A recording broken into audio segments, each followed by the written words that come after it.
What will we do with this moment? How will we be remembered? Look at the opportunities before us. This election really isn't about the left versus the right. It's about we the people choosing our government and the choice between freedom versus tyranny. Nobody has a chronic disease burden like we have. Why are we allowing this to happen to our children? Ultimately, the only thing that will save our country is if we choose to love our kids more than we hate each other.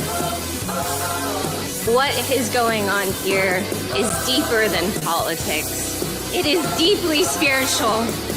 We are being called to rise above the hatred and the fear and the evil. We need to remember above and beyond that we must love our neighbors, that we must treat other people as we hope to be treated. You want to be a rebel? You want to be a hippie? You want to stick it to the man? Show up on your college campus and try calling yourself a conservative. America is going to reach heights that it has never seen before. The future is going to be amazing!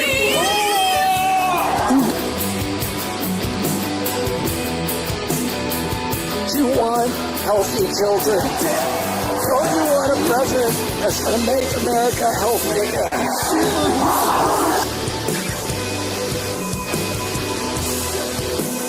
Come to you today as a former Democrat. I will be a first-time Trump voter tonight.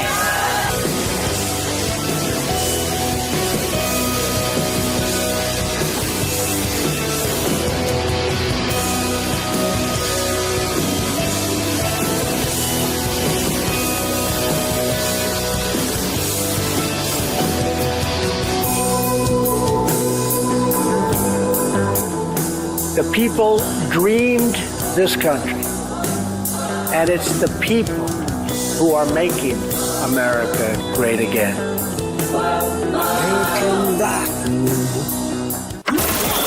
This is Fanfare with Barry Cunningham. Breaking news into the Fanfare newsfeed. All right, everybody, before I get to the show, we got quite a few things that are breaking and kind of breaking. And it's coming from the big guy himself. So let's go ahead and cover those before we jump too far in. First thing we have another nomination. It is, I'm pleased to nominate Dr. Michael Faulkender of the great state of Maryland to serve as a Deputy Secretary of the United States Department of Treasury. Mike is a distinguished economist and policy practitioner who will drive our America First agenda. He will help Treasury Secretary nominee Scott Bessent usher in a new golden age for the United States by delivering a great economic boom for all Americans. Mike previously served as the Assistant Secretary for Economic Policy at the Treasury Department during my first administration. So what you're seeing here, over and over, he's bringing a lot of familiar faces back to the White House. We got another one here, and this one is by the Assistant Attorney General. I am pleased to nominate Gail Slater as Assistant Attorney General for the Antitrust Division at the Department of Justice. I think this is a huge pick. Huge pick. Big tech, that's what I was thinking.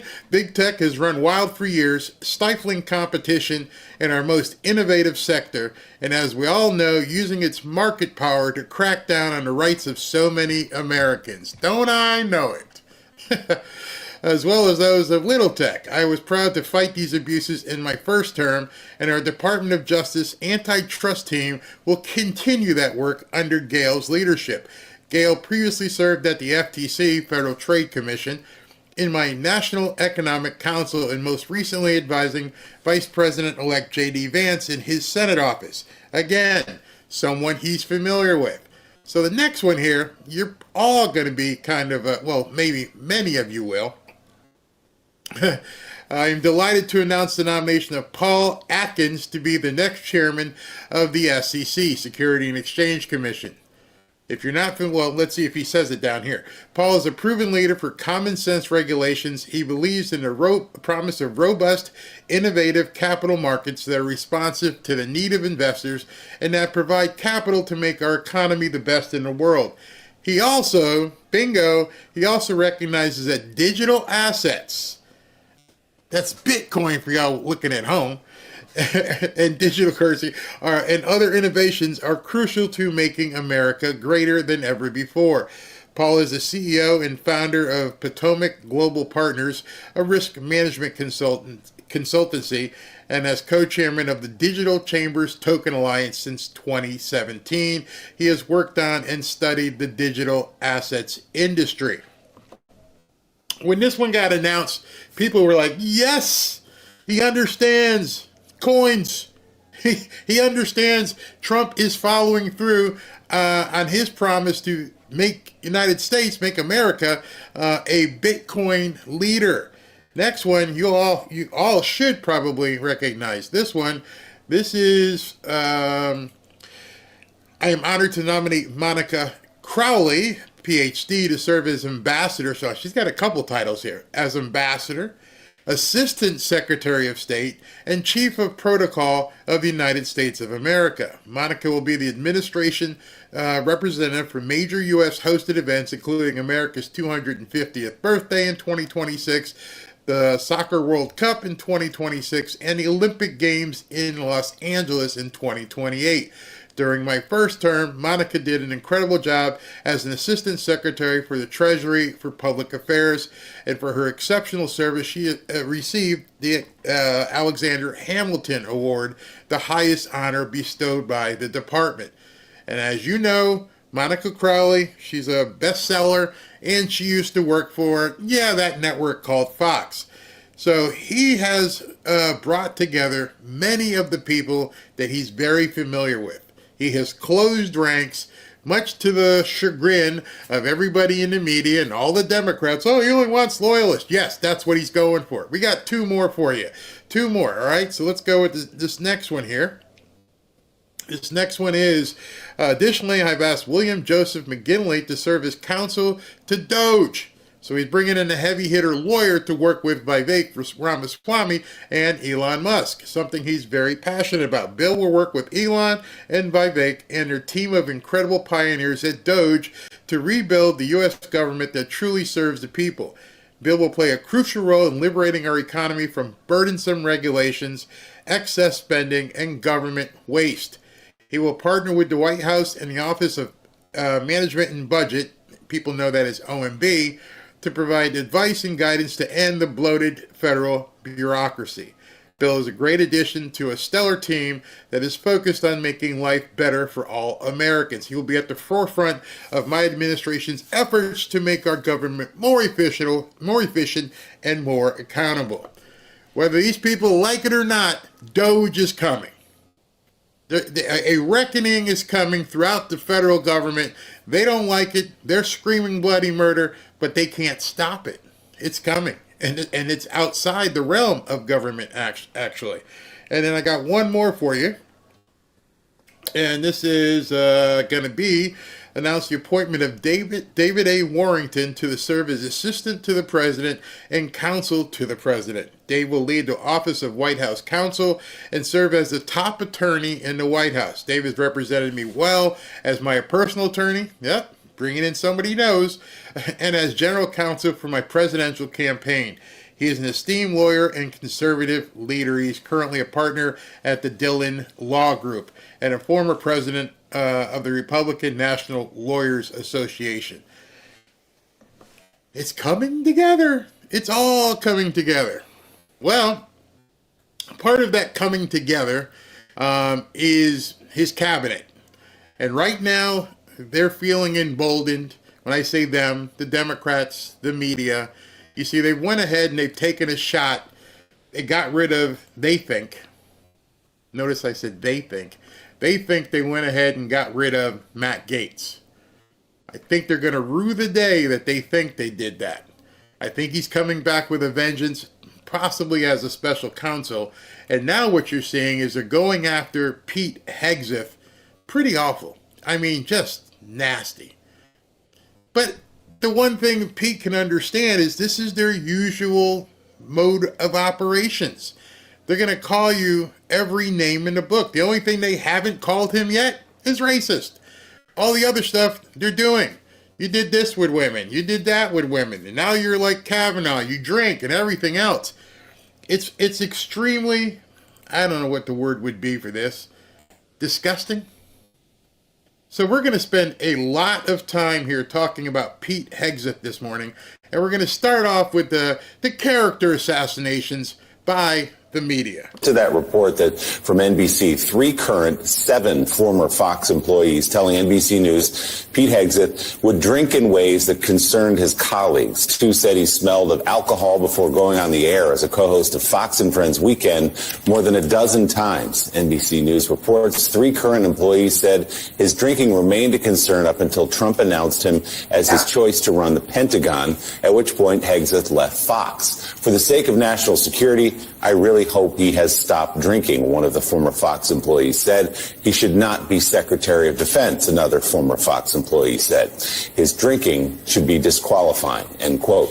This follows a report from the New Yorker earlier this week that detailed accusations of impropriety and drunkenness that led to Hegseth's ouster from 2 top veterans groups nearly a decade ago.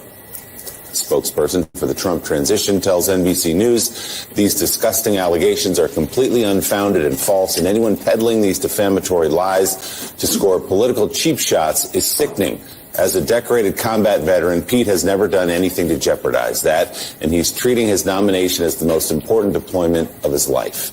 Hegseth's lawyer referred NBC to the Trump team statement, and Fox News did not respond to requests for comment. Joining us now, NBC News Pentagon correspondent Courtney Kuby, one of the reporters who broke the allegations about those concerns. Notice how they said this reporter broke the allegations. Meaning she typed it up on her word processor or her laptop and just shipped it over to you. I have no patience, no time for people who make so-called anonymous sources their basis for writing an article. If somebody feels it's so important, it's of monumental importance to take down Pete Hegseth because he shouldn't be the the Secretary of Defense. He shouldn't be that person. He's horrible. He's a drunk. He's a womanizer. He's an abuser. You should have the guts, the absolute moral turpitude to stand up and put your name behind it. You know, everything we knew about the Kavanaugh stuff and how ridiculous it was, at least they had an actual person. They brought out some witness who we all saw the dog and pony show, but they actually had a witness. You're expecting America, who already doesn't believe the media, to put credence in this crap solely from anonymous sources. For Pete Hegseth drinking. So, Courtney, you have 10, I believe, sources on this story. This is not just one person leaking something out to you. Tell us more about what you found in your reporting. Yeah, and I have to say, we worked on this, our colleagues Chloe Mellis and Sarah Fitzpatrick and I worked on this for several weeks. This wasn't a story that just came up. We spoke with more people even than are reflected in the story. And these aren't people who are out to necessarily, criticize Fox News. Consistently, we were talking to current and former Fox News employees who were concerned about Pete Hegseth's qualifications for such an enormous job at leading the Department of Defense. So, as you mentioned, Willie, 10 current and former colleagues from Fox News who told us about this pattern of behavior over the course of years, where Pete Hegseth would repeatedly show up, sometimes moments before the 6 a.m. show would start on the weekend morning, and he would talk sometimes about being hungover, about how he had barely slept or not slept at all because he'd been out all night, he'd been out partying, and oftentimes he would even come in and they could still smell the alcohol from the night before. So coming in still with some of the aftermath from his night before being out drinking. In addition to that, we also spoke with colleagues who were at social events with him, Fox News social events, where they would see him overindulging. So candidly, it was. You guys know who runs Fox News, right? I'm pretty sure you know that Paul Ryan runs Fox News. And so you've talked to all these people, but not a single person, not even one. You couldn't name a single person who was willing to come out and say, I saw Pete Hegseth drunk. Oh my God. I smelled booze on Pete Hegseth. How long are we going to allow the media to dictate to us what should and shouldn't occur? This isn't the media. This is a hatchet job. This is nothing but, as Nancy Pelosi once said, the wrap-up smear. Now everybody's talking about it. Oh, he's a wino. He's a drunk. But there's no source. There is nobody who's willing to come forward. Unless you're willing to come forward and put your hand on the Bible, if it means anything to you, and swear and take an oath and give testimony to Congress, this kind of stuff should never be reported. I put zero credence in it. The only people putting credence in this stuff, the only people, are Democrats and RINOs. That's it. And should I say, the RINOs who really don't want people to understand what's been going on in the Department of Defense, $2 trillion missing. Accountability is the flashlight that shines in these roaches, and you don't even have the decency to bring someone who's an actual witness forward. I put no credence in this stuff. Behavior that is reminiscent of that New Yorker article that you mentioned of him overindulging in alcohol at official events with colleagues, and at times behaving in ways that was embarrassing or not necessarily befitting of the leader of an organization. You guys are all on shows. You know how this goes. When the host or the anchor of a show shows up only moments before broadcast, before you go on the air, it puts a lot of stress on the staff, on the show, on the producers. And that was what we consistently heard here, was that this behavior really caused angst and concern. And yes, while we are talking for the most part about a period of several years ago before he moved to Tennessee, we did also speak with colleagues who said this continued to be a concern, his drinking, up until he terminated his contract with Fox News on November 12th. So as a reporter, did you ask the most important question? That most important question that you easily could have found the answer to is, did you talk to his direct report? Who was it that he reported to? Who was his boss? And then the second question, you could have said, was there ever any filing made to HR about his conduct? Those are two simple questions. Those questions are so simple, you could be a high school newspaper reporter. You could verify it really quickly. But of course, they don't have that. Any of you who have worked in any size of a corporation understand if you showed up drunk over and over and over again, somebody's going to write you up or fire you. So what you're asking people to believe that some sources told you that Pete Hegseth would show up at 6 o'clock in the morning still smelling of alcohol from the night before. At certain social events, he would be drunk and acting crazy. Yet nobody in HR ever wrote him up, huh? That's interesting. Very interesting. Trump, President-elect Trump, named him as his Secretary of Defense. A consistent thing that we heard throughout the course of the several weeks that we reported out this story, Willie, was the concerns about his character here. And one thing I have really been struck by was when Hegseth was first named several weeks ago, there was a lot of talk about the policies that he could come in and implement as the Secretary of Defense. We heard a lot about his feelings that women should no longer serve in combat positions. What could happen potentially with transgender individuals who are serving in the military, serving openly right now. The conversation has really shifted over those weeks to concerns about his character. The drinking has been one, his treatment of women has been another, and as you mentioned, it has really been a nearly daily drip, drip, drip of additional allegations and accusations. That's when you know it's BS. That's when I'm telling you right now, if you had a scoop and you had true sources, it wouldn't be a drip, drip, drip, unless you're the one dripping it. If you know the story, hey, listen, we were at the Christmas party in 2012, and Pete stumbled in drunk like Bill Murray and Scrooge, and he knocked over the Christmas tree. Who told you? We all walk around with these things, literally within arm's length. There are studies that show that most people, like 80% of people, their smartphone is within 24 inches of their body at all time. Sleeping, bathroom, it's always there. You got any video?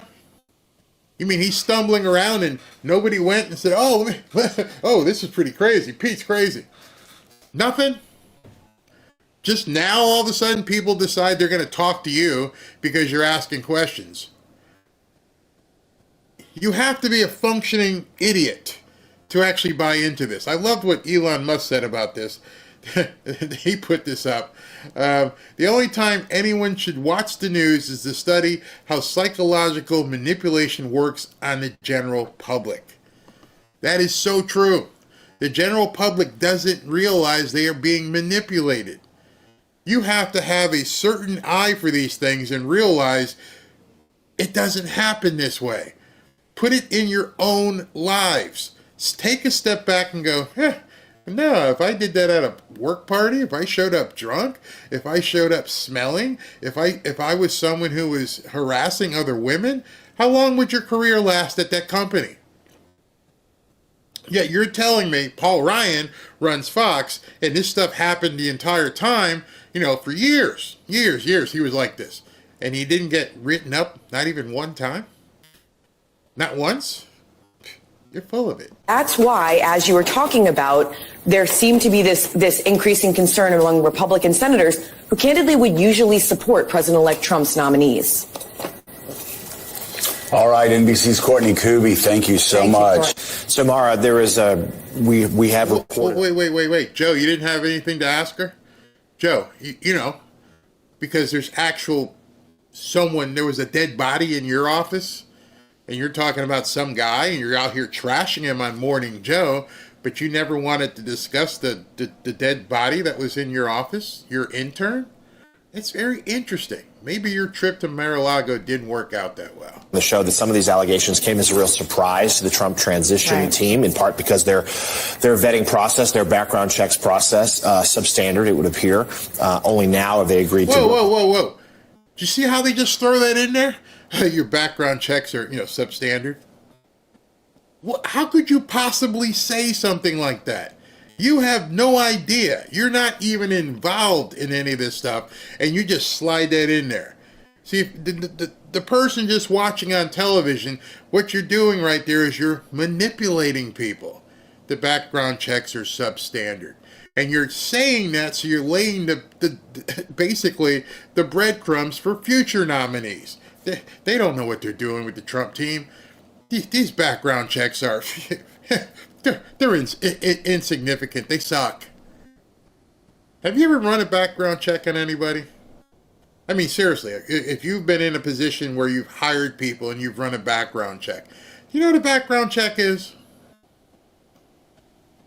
When you get hired, they're going to ask you to go pee in the cup.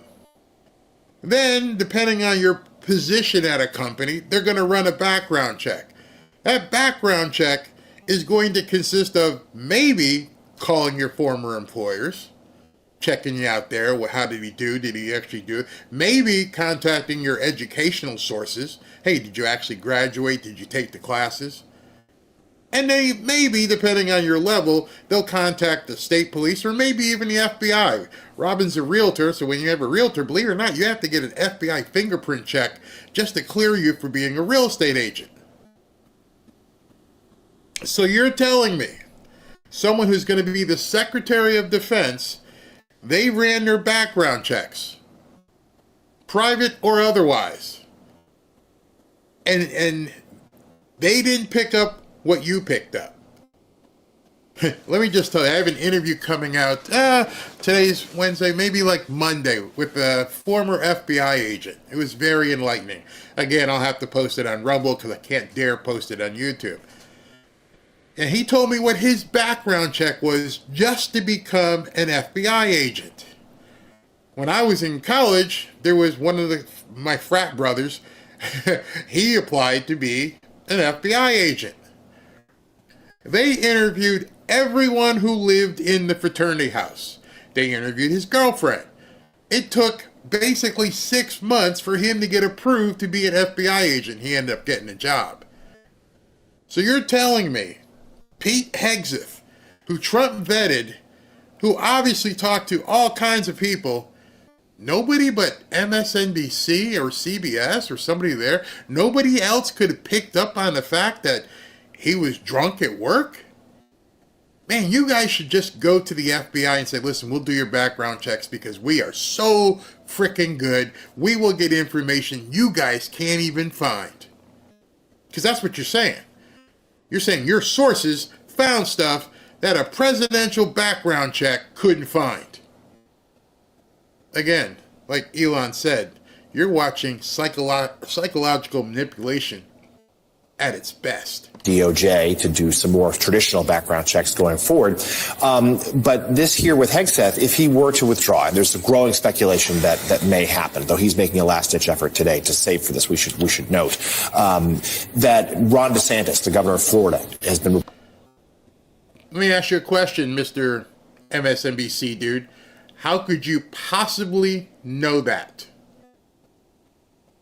Again, I'm only stopping these things so I can point it out to you. When they say things like he just said, oh, he's having these meetings because he's trying to save his campaign for being the Secretary of Defense, and it's not going well. How do you know?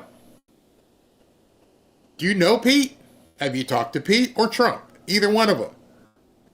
I would venture to say the answer to that of both those questions is no. You have never talked to Pete Hegseth, and you've never talked to Donald Trump about this matter. Reported as being a potential contender for this post. What's your take of this dynamic? That this might be a moment, though, much like the Gates-Bondi pick, where, yes, Trump might lose the telegenic first choice, but get someone who actually has similar credentials, even maybe more so, but more seriousness and a much easier path to confirmation.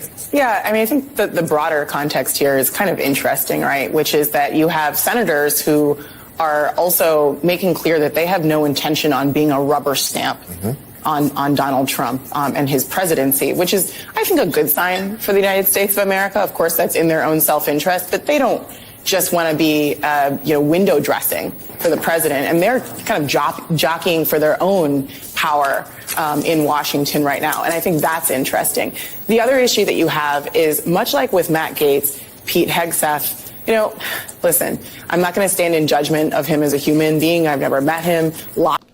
That's what I was waiting for. That's what I was waiting for. The one bit of honesty they slip in here. I've never met him. So what else are you going to say? You're going to tell us about hearsay?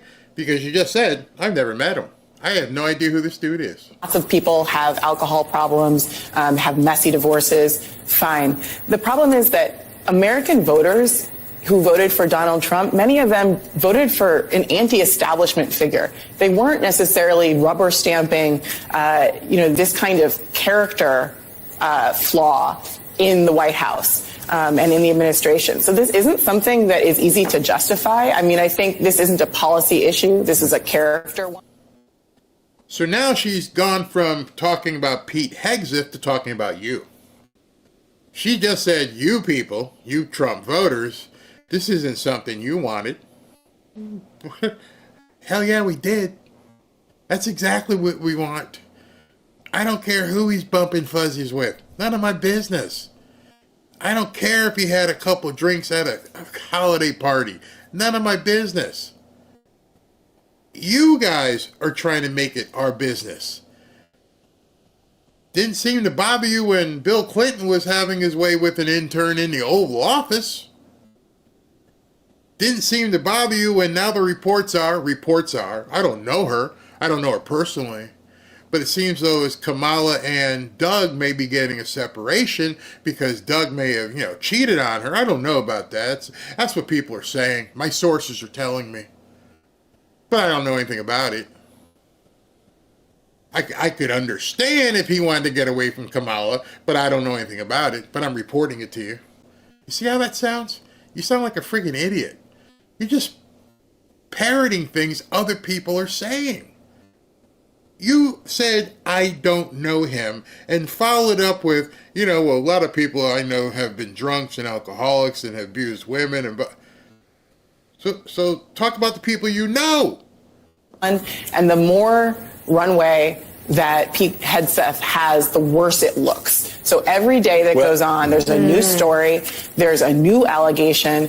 We haven't had, I don't know that we've seen the end of it. And frankly, if your mother, here's the thing, and Joe just said this a minute ago, and I have to agree. If what your mother is saying in an email is consistent with other allegations from other people, I think it's fair to say that more may come out. And Don't talk about my mama. Don't talk about my mama. See, now, this is where I think they made the real wrong turn in all of this. You talked about his mother, and you made her out to be that she was the one who passed judgment on Pete. And you ran with that story to make his mother seem like, she's the one. She said Pete's no good. Your own mother said you're no good. Well, I'm about to show you what his mom really said. And his mom's going to be, I'm just going to let you see it. But his mom convinced me she was telling the truth. I'm going to show you specifically why I truly feel his mom is telling the truth. And I'm pretty sure most of you, once you see what I point out to you, you're going to be like, done, over, I'm fine. I'm good with what Mom said. You have to think that Donald Trump is concerned about that, and you don't know what's next. And also, when you do have an alcohol problem, we all have people in our lives who have that. He may not even be aware of what is about to come. Right. So it's a concern. Let's bring it. Y'all got someone in your family who has got an alcohol problem? I don't. You just made it seem like this thing is everybody goes through it. Many people do. Many people do have someone in their family, friendship, workers who have an alcohol problem. I understand that, but you can't put that blanket on everybody. When I was growing up, my great uncle, I guess you would say, everybody has that great uncle. He comes over for the holidays, disappears, comes back. Yeah, he had a drinking problem. He had a really bad drinking problem. Couldn't stop. But you ever know somebody with a drinking problem? And it's really weird because everybody knows it and everybody talks about it. Hey, if Uncle So-and-so comes over, make sure you don't have this thing out because if Uncle So-and-so sees that, he's going to drink it. And you try to be cordial to the person, but nobody's out there typing up stuff and saying, hey, Uncle So-and-so, hey man, he shouldn't do anything. He shouldn't even have a job. Because those people who are like Uncle So-and-so have come out and shown you who they are. So are you telling me that every single person who has even gone to a AAA meeting, or AA meeting, I'm sorry, AAA's cars, AA meeting, they're no longer to be put in any position in society? You really want to go there? Are you saying everybody in Congress right now should be a teetotaler and should never show up drunk? Are you really saying that? I don't think you want to say that. I don't know Nancy, so I can't confirm. But I've heard stories. Admiral Stavridis, Admiral, we always talk about how two things can be true at one time. So let's walk through this for a second on a human level. Everything that we've read about Pete Hegseth and his first tours in combat zones suggests that he did a great job, honorable, and in uniform, was respected by those around him in his early tours. We also know, though, a lot of men and women come back.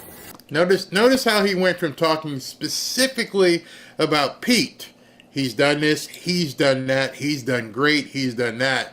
And then when he started to turn to the allegations, he went, a lot of people. They are so smooth in the way they do this. They are so polished. If you're not trained, and I'm not saying I'm overly trained, if you're not looking for the pivot, you miss it. Pete was a great soldier. Pete did this, Pete did that. And a lot of people do this and this. They completely pivoted away from the person to the act. And they try to put them together so that people can't question what they're saying. From war zones, and perhaps they have PTSD. I'm not suggesting that's the case here. I don't know what the case is here, but it is very obvious by seeing the pattern of behavior since he returned from the combat. How do you say in one sentence that you have no idea to then saying I've seen the pattern since he returned? And he had to look down at his notes because I think he realized at that point, being as verbose as he is, that he just stepped over something. You have no idea. These people are just reporting on what they've been told to report. When I show you my interview with the FBI agent, you're going to figure out how so much of this stuff is fed to them by the FBI. They make their money from the FBI. They're complete assets. They have no idea. And they go on television for hours at a time and make make stuff up. That he obviously needs help. I mean, if you even just read what his mother wrote, and I know. Okay, so now you're a psychologist. He needs help. If you just read what his mother wrote, I'm going to show you what his mother wrote. I'll let her tell you. But what's very interesting, very, very interesting, and you've heard 3 different cuts of different reporters saying this stuff. I'm going to give you a little background on this whole mom email thing. And this whole mom email thing is very interesting. First thing of interest is, how'd they get it? How did they get his mother's emails? And I'm not trying to twist the story yet because, people are like, hey, listen, your wife found you with another woman on your phone. How'd she get my phone? No, I understand there's something there. I'm not, what I'm saying is, who gave them the email? Who would be digging? See, it's not something some reporter would grab. Oh, no.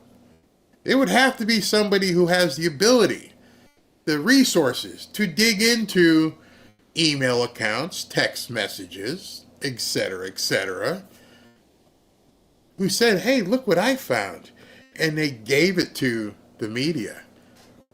See, this wasn't by accident.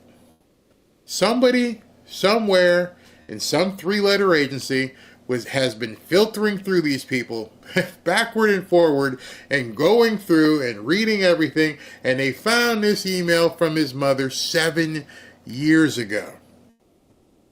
And I want you to hear, and you've heard a couple people thus far in the news talk about this email from mom, but there's a really big thing they're all leaving out. I'm going to tell you that in a second. That now she's trying to be a good mom and trying to defend her son after that's out. But what she wrote lines up with what people said before, during, and now after. So this appears to be, and I think the Trump transition team believes this appears to be a man who needs help and not the nuclear codes. Yeah, I think we talked about that earlier in the week on exactly that point. I think there's 3 baskets of problems here. Number one, which we've talked about quite a bit this morning, the kind of character issues. That email from his mother is heartbreaking to read. Then there's the policy issues. I don't see how you become the Secretary of Defense of an organization that's 20% women in virtually every combat role. And by the way, I've commanded thousands of women in combat since I was a commander in the Navy, a commodore, an admiral at sea in Afghanistan. Women fight well in combat. I've seen it again and again. You can't go into the building, the Pentagon, with that kind of a stance that women should be pulled out of the force. So there's a... Well, it took him a long way to get there. But what the real problem is, hey man, you're trying to get rid of women in the fighting force. That's our virtue signal right there. We have to stop you because you don't want transformers and women in the fighting force. That's what has these liberals all up in arms. That he's going to basically turn this into a toxic masculinity dump. It's like all these men are going to be up in here. Oh my goodness, what are we going to do? We can't do DEI? No. We can't have transformers? No. And we don't want women on the fighting lines? No. And they're going to have to go through the same physical training to show that they're fit to be here? Yes. Oh my God, we can't have that. Oh my God, my nipples hurt. That's what's bothering these people. They're watching their entire DEI pillars, temple fall to the ground. And that you're going to see soldiers who are there based upon merit, not the color of their skin or what's between their legs or not between their legs. That's what's bothering these people. That is their driving force at this point, is that they need to make sure that you understand that our objective, our virtue signaling, is what's most important. The safety of America isn't.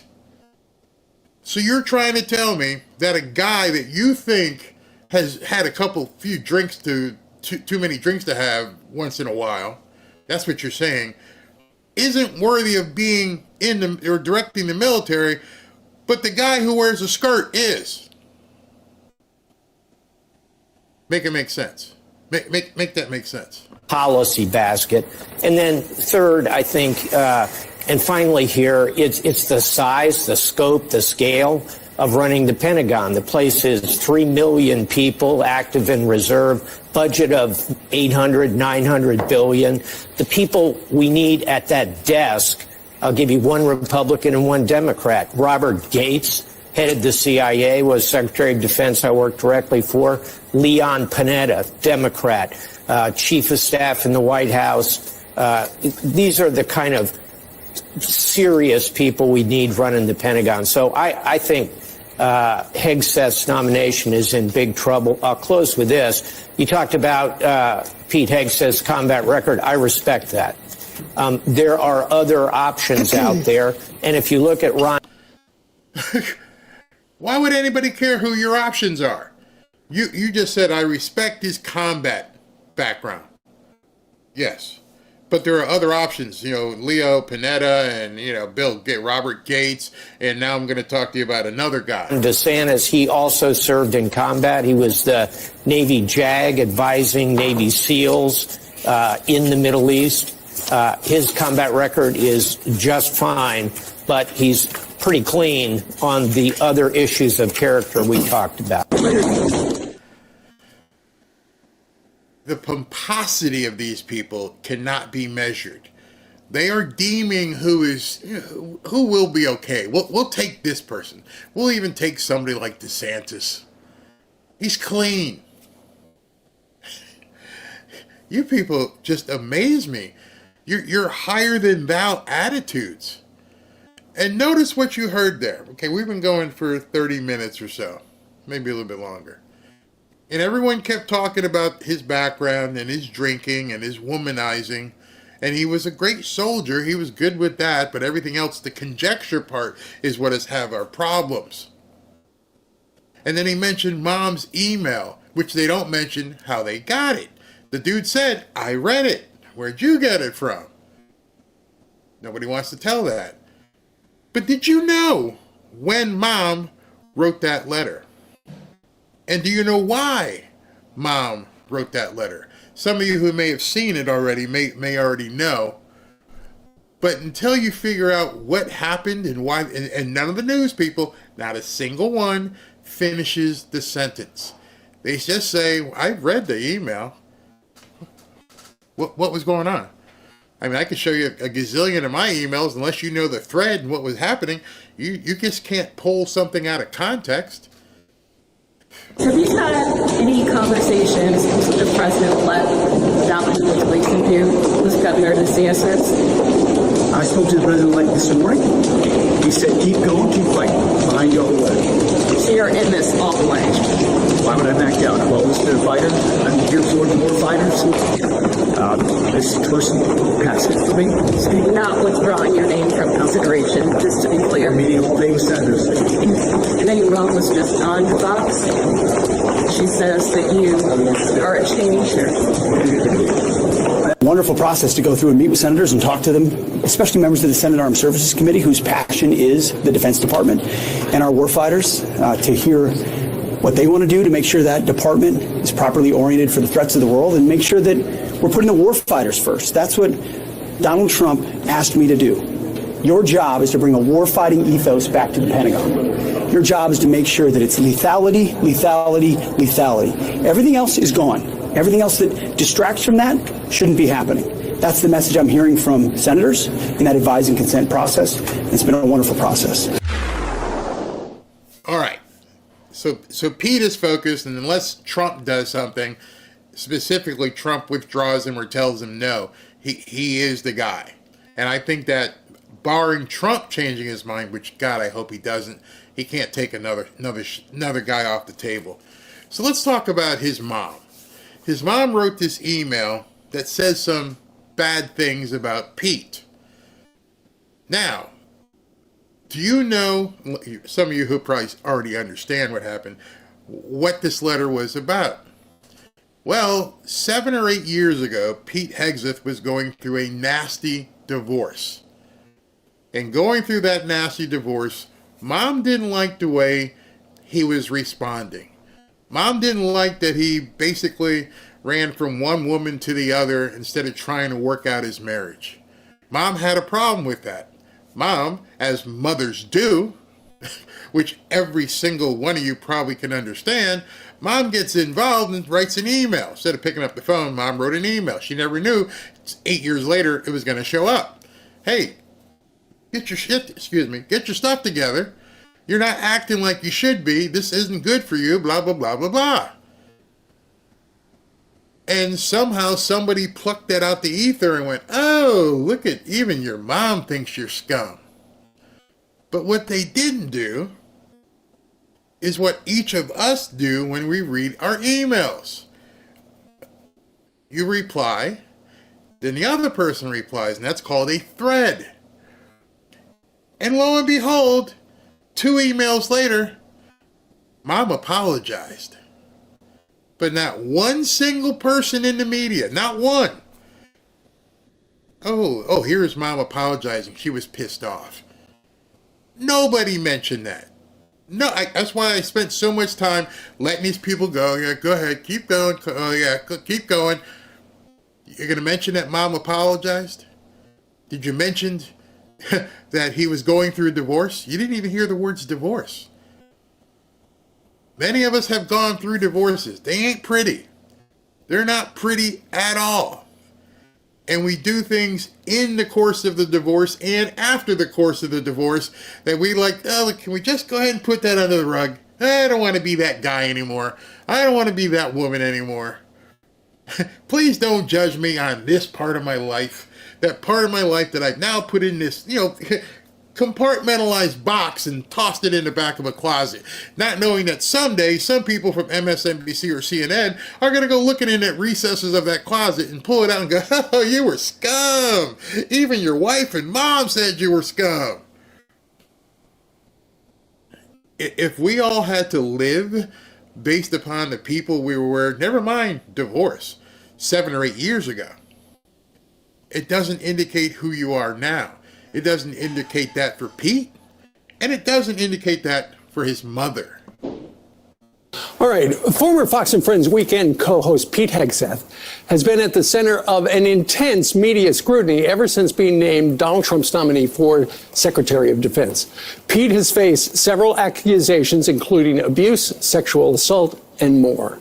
There was also a leaked email from Pete's mom from 2018 that was published in the New York Times, and in it, she was critical of his past relationships with women.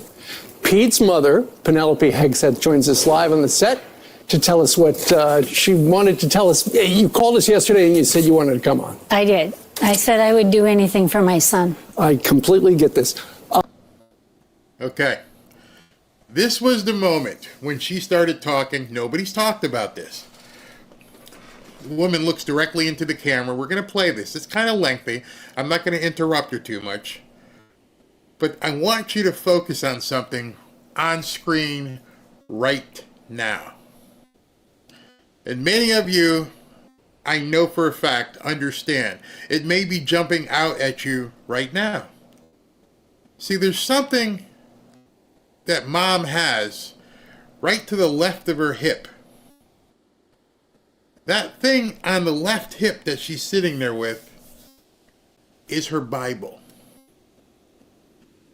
I don't believe they brought that out as a prop. Nobody made any mention of it. She doesn't make any mention of it.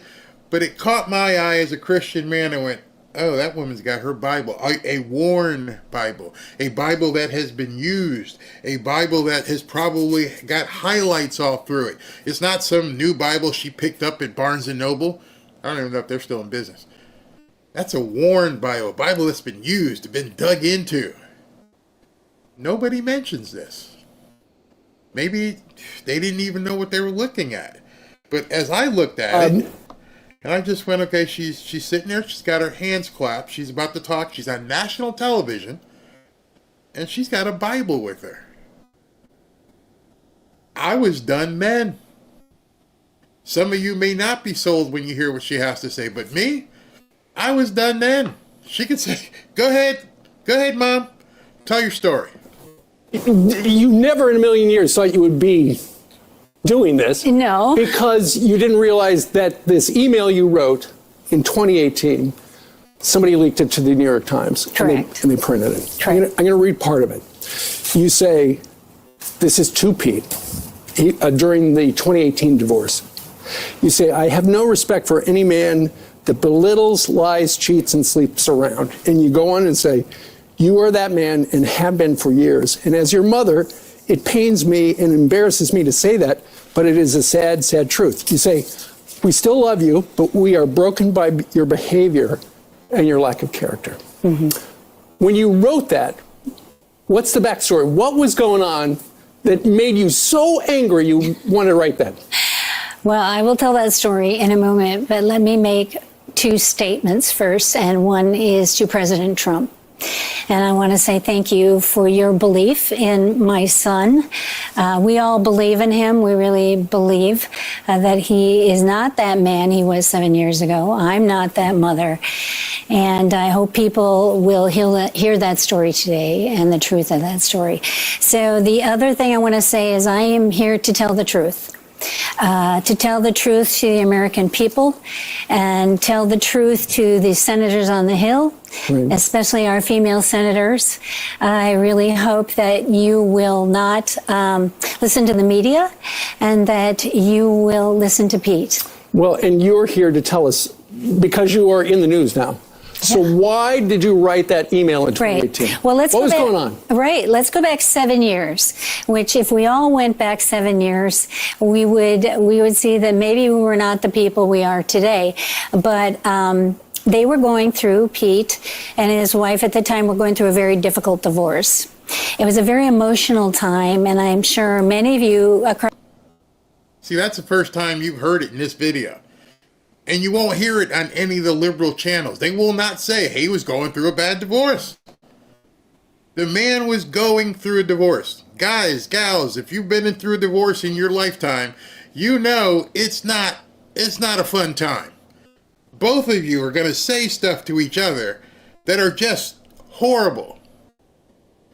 Both of you are going to do things that are just horrible. One or both of you may find solace with somebody else. And I'm thinking to myself, these people are trying to be higher than what righteous by calling somebody else out during a divorce. I can't even tell you some of the things and drag out conversations I had with my mom. And a mom wants what's best for you, and if they're close to your other, they're going to have an opinion, and they see what you do, And she's going to let you know. My mom didn't have email back when I got divorced. She would just call me up or come over and not even knock on the door, just walk in. What in the hell are you doing? Huh? What am I doing wrong? You can't do this. Why can't I? Huh? What do you mean? Nobody wants to talk about that. You took a man's and a woman, I don't even know who his ex-wife is. You took a man and a woman at their most vulnerable time and decided to blast that out to the world and say he was a womanizing, sleeping around, doing whatever he could, but you left out the part that he was going through a horrible divorce. And you left out the part that mom was emotional. Divorce isn't between two people. Divorce is between the two people, the kids, the families, the parents. It involves everybody. And in that group of people who are all going through that divorce together, it's awful. It leaves pain in the wake. But they didn't say anything about that. Shame on them. Across the country understand how difficult divorce is on a family. There's emotions. We say things. And I wrote that in haste. I wrote that with deep emotions.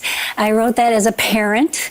And about 2 hours later, my husband tells me I should think through things a little bit more. But Pete and I are both very passionate people. I wrote that out of love. And about 2 hours later, I retracted it with an apology. Where's that email? That's what I was just telling you. 2 hours later, she went deeper into the thread, and I threw an apology, and I retracted it.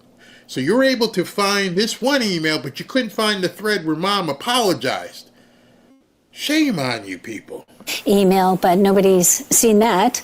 So it was a difficult time. I want to say something about the media. And part of today is to discredit the media and how they operate. When they contact you, I let a few phone calls go, but then they call you and say they threaten you. That's the first thing they do. They say, unless you make a statement, we will publish it as is. And I think that's a despicable way to treat anyone. Threats are dangerous, and they're hard on families. So, to recap, you were angry about what was going on, his behavior during the divorce. Right. And so you wrote that email. And then, a couple hours later, you apologized, and you guys talked, and you worked it out? Yes. Oh, yeah. Pete and I are very close today. In fact, our whole family is very tight-knit. But I think that we as parents, we always parent. No, I get it. I mean, and that was 7 years ago. I want to talk in a minute about who Pete is today. Right. There are, and you wanted to come on to talk a little bit, and you mentioned a moment ago the media scrutiny. There are allegations of sexual assault, excessive alcohol use, infidelity, financial mismanagement. As a parent, that's really hard to hear. Right. Well, our job as parents are to correct. They are to speak truth. And I am a passionate person like Pete, and sometimes emotional words come out. I don't believe any of that is true, any of it. And I'm here. I wouldn't be sitting in this chair today if I didn't believe that about my son. Right. How's the family holding up? Oh, we're okay. We have a deep, deep faith, not only in each other, but in God. And our friends have been amazing. The support we've been receiving has been amazing. So far, you guys have watched this. Does she seem like she's lying? Does this woman have the composure of someone who's dodging, who's lying to try and, obfuscate from what really happened? Or is she coming across sincere, open, non-threatening, without any resolve whatsoever of trying to fake out the media? When I watched it, I'm thinking to myself, I don't know this woman, but it's almost like she's trained, like she's had television training. She is so composed. She looks into the camera. her voice, she's breathing correctly. And I'm like, that's someone who's at ease. That's someone who's at peace. I've got nothing to hide. I've lived my life a certain way. I was pissed off at my son. I wrote him an email that I later retracted and sent him another email. And then, you know what? We're doing okay because I have my family and I have my faith. Faith. And I'm sitting here with the Bible and a cross around my neck. And they're not props. This is how we live our lives. You guys have seen the tattoos on Pete. We all make mistakes. We all fall. We all falter.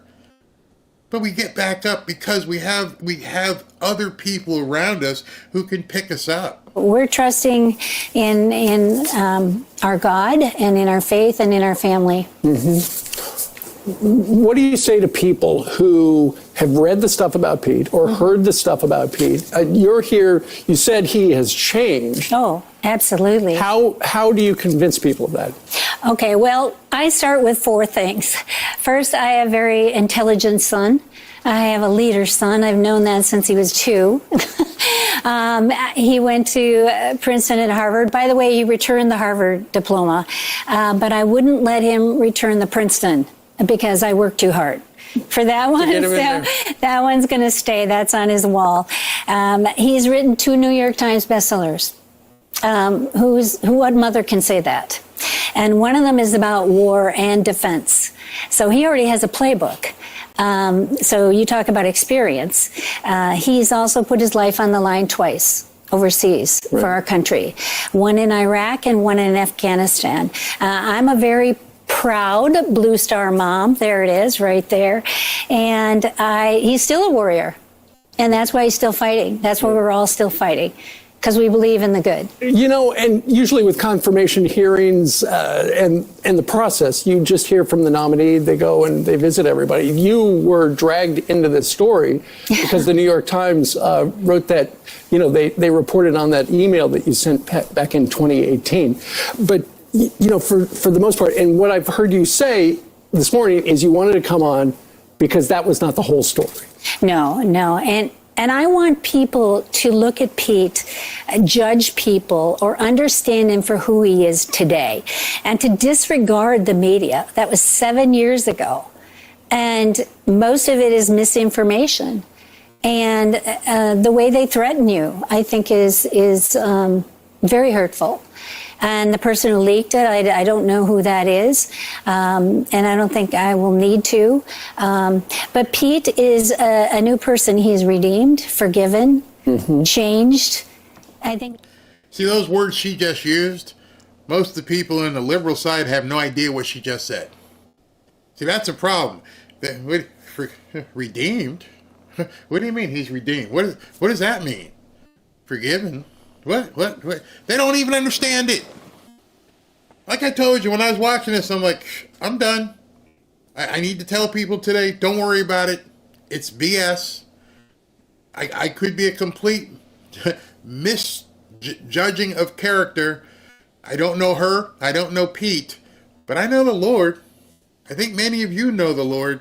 And there ain't too many people I know who truly know the Lord would go on television and lie the way they are trying to say she's lying. There aren't too many people I know who know the Lord who would have the various tattoos that Pete has and the things that he has said about how faith guides him.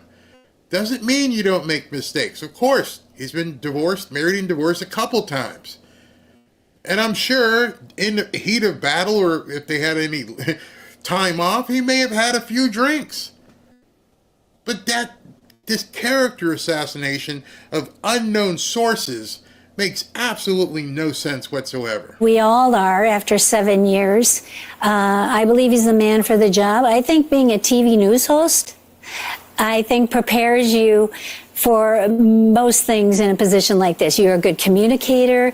You have to think on your feet. You take charge. So I think everybody should do a year with Fox. There you go. It's got to be tough as his mother to hear the drip, drip, drip, because every day more stuff comes out. It's like you probably hate to turn on your phone because it's like, hey, It's my cousin telling me the latest news about Yeah, Pete. but I know Pete. And the people who know us know Pete. And Trump knows Pete. And he knows the Pete of today. And he knows the Pete who is a good father, a good husband to Jen. He's got 7 kids. He's a wonderful son, and a wonderful son to his brothers and all his friends. He's a changed man, and I just hope people will get to know who Pete is today, especially our dear female senators, that you would listen to him, listen with your heart to the truth of Pete. And what I heard you say just a moment ago, Penny, was he's a changed man. He is. So the man you wrote to in 2018, who you were really mad at, as a mom, he is different than that man. Absolutely. Of course he is. He's married for the 3rd time. He's got 7 kids. He's not that guy. You see, the media wouldn't exist to trash people if they couldn't go find your sordid past and find something back there that just doesn't look right. And none of them know him. It's disgusting. I believe that with all my heart. And I wouldn't be sitting here if I didn't believe he's the man for the job. And I want to say something else about that. If you went through this and you people in the news drag my mom into this, all that would do would be basically to set my heart on fire to destroy you. I would do everything I possibly can to convince every one of those senators, if that's the way Trump's going, if he's not doing recess appointments, that all they've done, senators, is piss me off. At this point, I just want to make this military even better, and I want to just rub their faces in it. I want this country to be so strong that nobody messes with us. You messed with my mom. And my emotion is not going to take over my ability to do my job. I'm just telling you, I am now driven to be even more successful. Yeah. Oh, yeah. You stepped over the line, media. This was a lot different than the Kavanaugh thing where you tried to say he was doing something at a keg party in college or high school. You brought somebody's mom into it. You made it seem like his mom was convicting him. And now every media news on the left is out there just saying, oh, his mom doesn't think he's good. His mom doesn't think he's good. Well, I think she does. I think it's just the opposite, but you won't show any of this. What do you, as you look at what is going on in Washington, D.C., correct. This is the way it works. You know, there are people who want Pete to get the job. There are people who don't want Pete to get the job. As a mother, that's got to be tough. Oh, they don't like my son. Then you add on these allegations, and it's like, okay, it becomes a little more complicated. You know, Pete and I becomes much more complicated. Right. Pete and I are both warriors, and I've developed a really tough skin over the years. First raising Pete, and then going through war, saying goodbye to his son, to war. What mom needs to do that. And then his accomplishments and his qualities as a leader. He is strong. Yeah. He is capable. And I think his experience, I think the people that Trump has picked are not the ones you would expect. And I love that. Yeah. Given the fact that you have suddenly become part of the story because of the 2018 email you sent Pete, as a parent, do you feel a little guilty? Man, I wish I hadn't written that because now I have made a mess. Well, don't you think everyone has regrets as a parent? It's not an easy job, and we've all made mistakes. Right. We've all. And I would challenge anyone who thinks they're qualified to throw the first stone. Does it upset? Y'all know what that means too, right? She went biblical on you right there. She went biblical on you. Again, something the left won't have any idea about. They just want to trash and smear somebody. But you know what? This man obviously has a good parental background. I'm happy that she has said she spoke out. How many moms wouldn't speak out and give their opinion and their emotion in the way their grown son is handling his affairs? I want a mom like that. I want a mom to slap you upside the head. Till my mom passed, And that was just a few years ago. Until my mom passed, I remember, and it's funny because some of y'all in my comments and emails have told me the same thing. I remember going to her house on Thanksgiving or whatever, and me sitting there watching a football game. I remember this clearly. And something happened in the football game. And I'm a grown man with Ashley as a child and my new wife and everything else.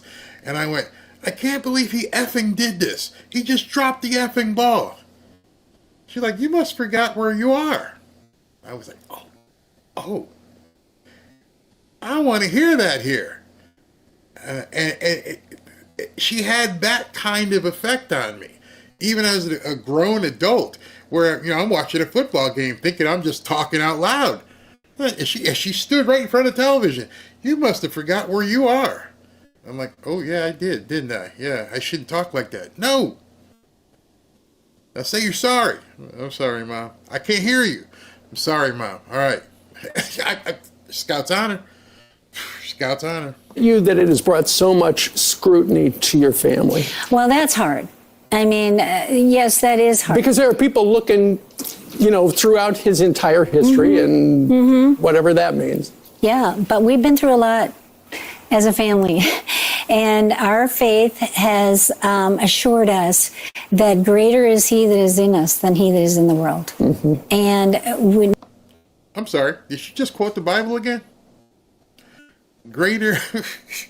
These people ain't ready for this.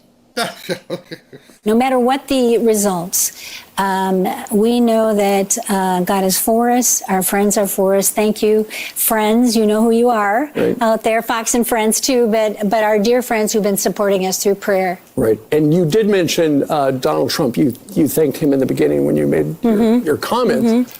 Has Pete heard from Mr. Trump? Oh, yeah. They talk often.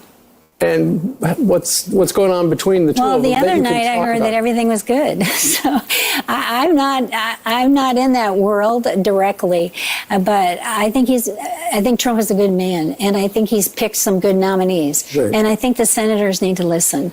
Do you worry, Penny, though, that Donald Trump's trying to hit the ground running? Of course. In less than 50 days, and the Pete Hegseth stuff has become a distraction. To a degree, but I think it can be overcome. I think people need to listen to him, get to know him, not the Pete from 7 years ago, but the Pete. See, that's where I'm a little bit different. I don't think it's a distraction at all.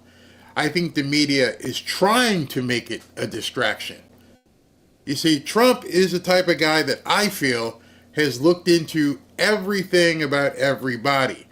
I believe he had to know about Matt Gaetz, which is why I don't think that was what it appeared to be. Like he just all of a sudden, we're going to change horses here. Same thing with Pete. He had to have known because obviously he was the same type of guy. Let's not mix words. Trump was a womanizer. He knew.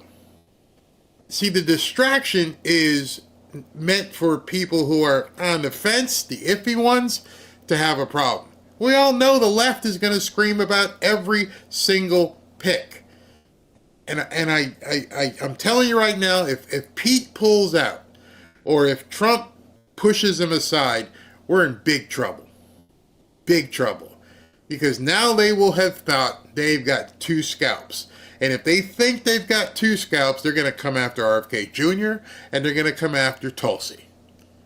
Count on it. So he's got to stand strong on this. No wavering. You got to be, that's my guy. I know what his past was like. Nobody cares. Nobody cares that he was sleeping around when he was going through a divorce.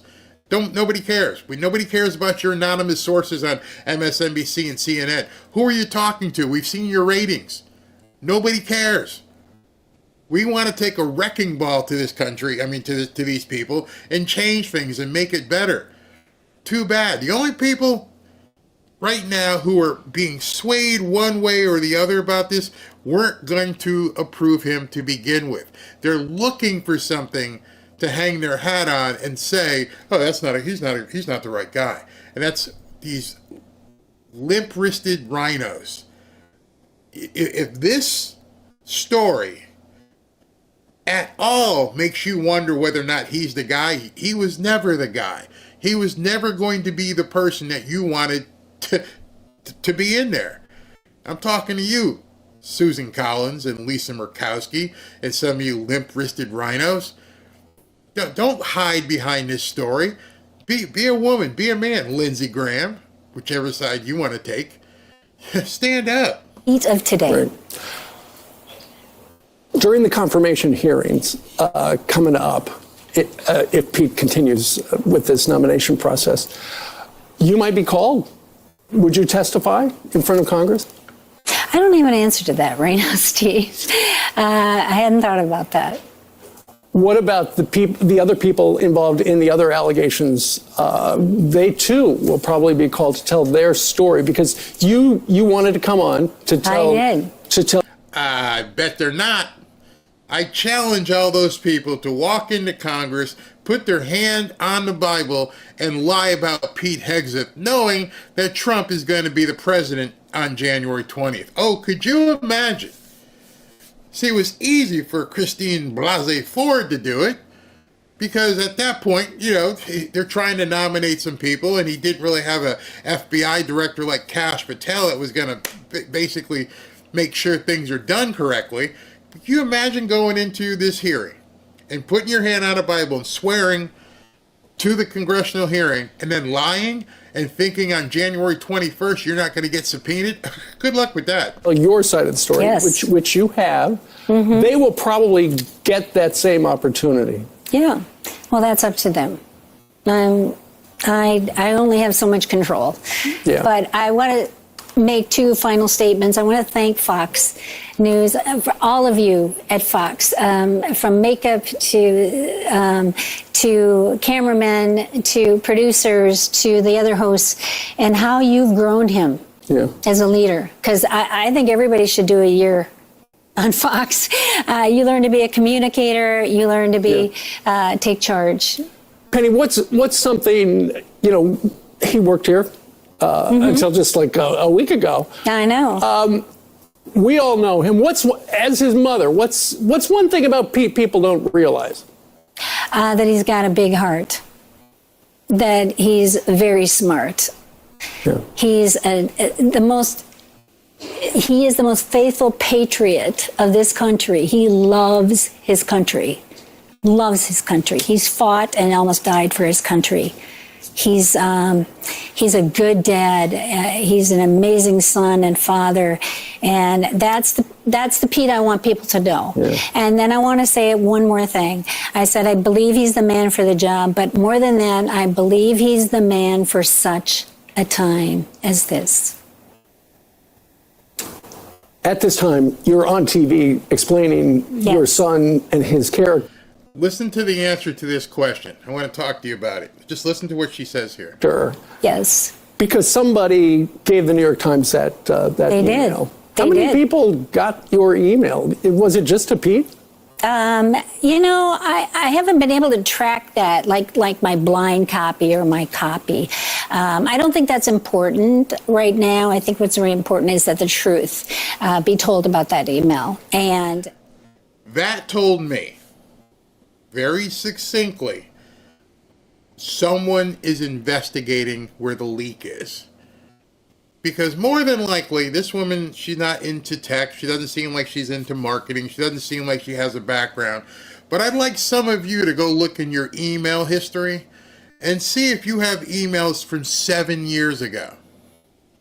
You may have moved. You may have went from Yahoo. You may have went to AOL. You may have went to Gmail. You may have had an email from your business. But see how far back your history goes in terms of the emails you sent. Not received, the emails you sent. And see if you can go back 7 years. Some of us can. I can. I can go back a long time. Many of us have changed computers. Excuse me. Many of us have changed cell phones. See if you can go back and see 7 years in your email history. If you can do that, then congratulations. If you can't, you have to wonder how somebody else can. You see, at that point, when she said that, she goes, we're not going to go there right now. That means someone's investigating it. How did you find an email in my computer, which I may have deleted 7 years ago? Like I said, I went through a divorce. I don't have any of the documents. Don't have anything. 7 years? Think how many times you email per day and what you do. And you think when you hit that delete button, it's gone. Somebody still has a copy of those emails. And so now, basically, that would be the first question. If I was Pete, I would ask her, Mom, you still had this email from 7 years ago? You still have it? And you're like, no, I don't even have the same computer. We don't even live in the same house. I don't have it. But the New York Times has it, right? Yeah. What email account was that, Mom? Oh, it was from Proton, Gmail, whatever. That means somebody contacted them and told them to pull all your emails. This is where this is going. Count my words here. Go look in your email inbox and look at your delete box and see if you can find something from 7 years ago. Because when you can't see anything from 7 years ago, the light bulb should go off in your head and go, how did they pull an email from 7 years ago that she doesn't even have? I haven't checked my BCCs, my CC. No, she doesn't even know where it came from. It was 7 years ago. We know Pete didn't have it because Pete was going through a divorce. He has moved. He's gotten remarried. They live in a different house. He's had kids. Who had this email? And you're going to find out, I don't know how soon, but we're going to find out that this was a 3-letter agency that dug into the server or had someone at the server complicit in getting and digging in her emails. That's the only possible way. If she didn't give it to them and Pete didn't give it to them, then somebody dug in and mined through their emails and have been looking at them and looking at them and looking at them.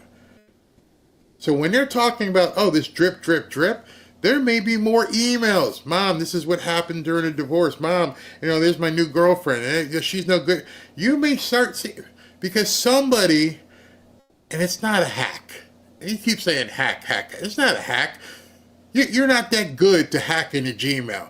You're not that good to hack into Yahoo Mail. Somebody gave that stuff to somebody. I'm telling you. That we look at Pete today, not then. Mm-hmm. And I'm here. You say it's important that people know the truth. Is there some part of that story that has been depicted in the media that is not true? Oh, of course. Which part? He's I don't want to use the words, but he doesn't misuse women. No. I mean, he's been through some difficult things. I'm not going to list them by name, but I would just say that some of those attachments or descriptions are just not true, especially anymore.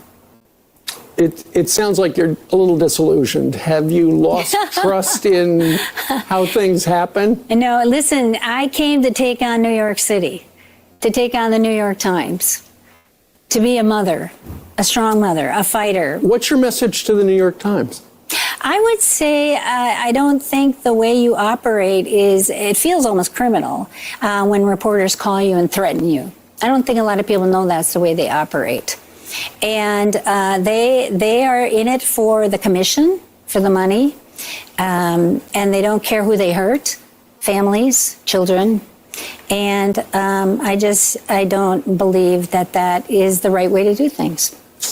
Do you think that's just the way they try to get the story? Oh, of course. It's their job. But I can take the opposite view. I can take the high road. I can take the belief in good and the good in people. And will we be persecuted? Will we suffer in life? Yes, sure, we will. But I know in whom I believe. I believe in God. I believe in Pete. I believe in my family, my husband of 48 years. Hi, honey. He is in Tennessee taking care of Pete's 4 children, all the 21 chickens, the 2 horses, and beavers that seem to be at work at the pond. This is evil. So, like I said, I have a interview coming up with a former FBI whistleblower, and what I can tell you right now, the New York Times isn't surviving. The New York Times is being paid by our government.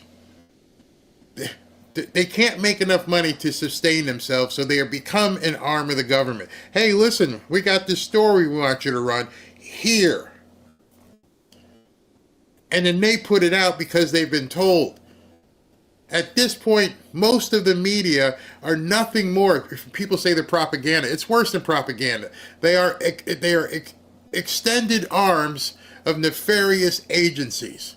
And they're told to put out certain stories to try and weaken your resolve, to try and make you feel bad about what's going on. It's absolutely crazy. Did y'all ever hear anything when cocaine was found in the White House? Yeah, funny. Nobody knows that stuff. No, we can't find out. Can't figure it out. New York Times has to be exposed. Absolutely. Absolutely. I think they will be. Excuse me, I got a cough.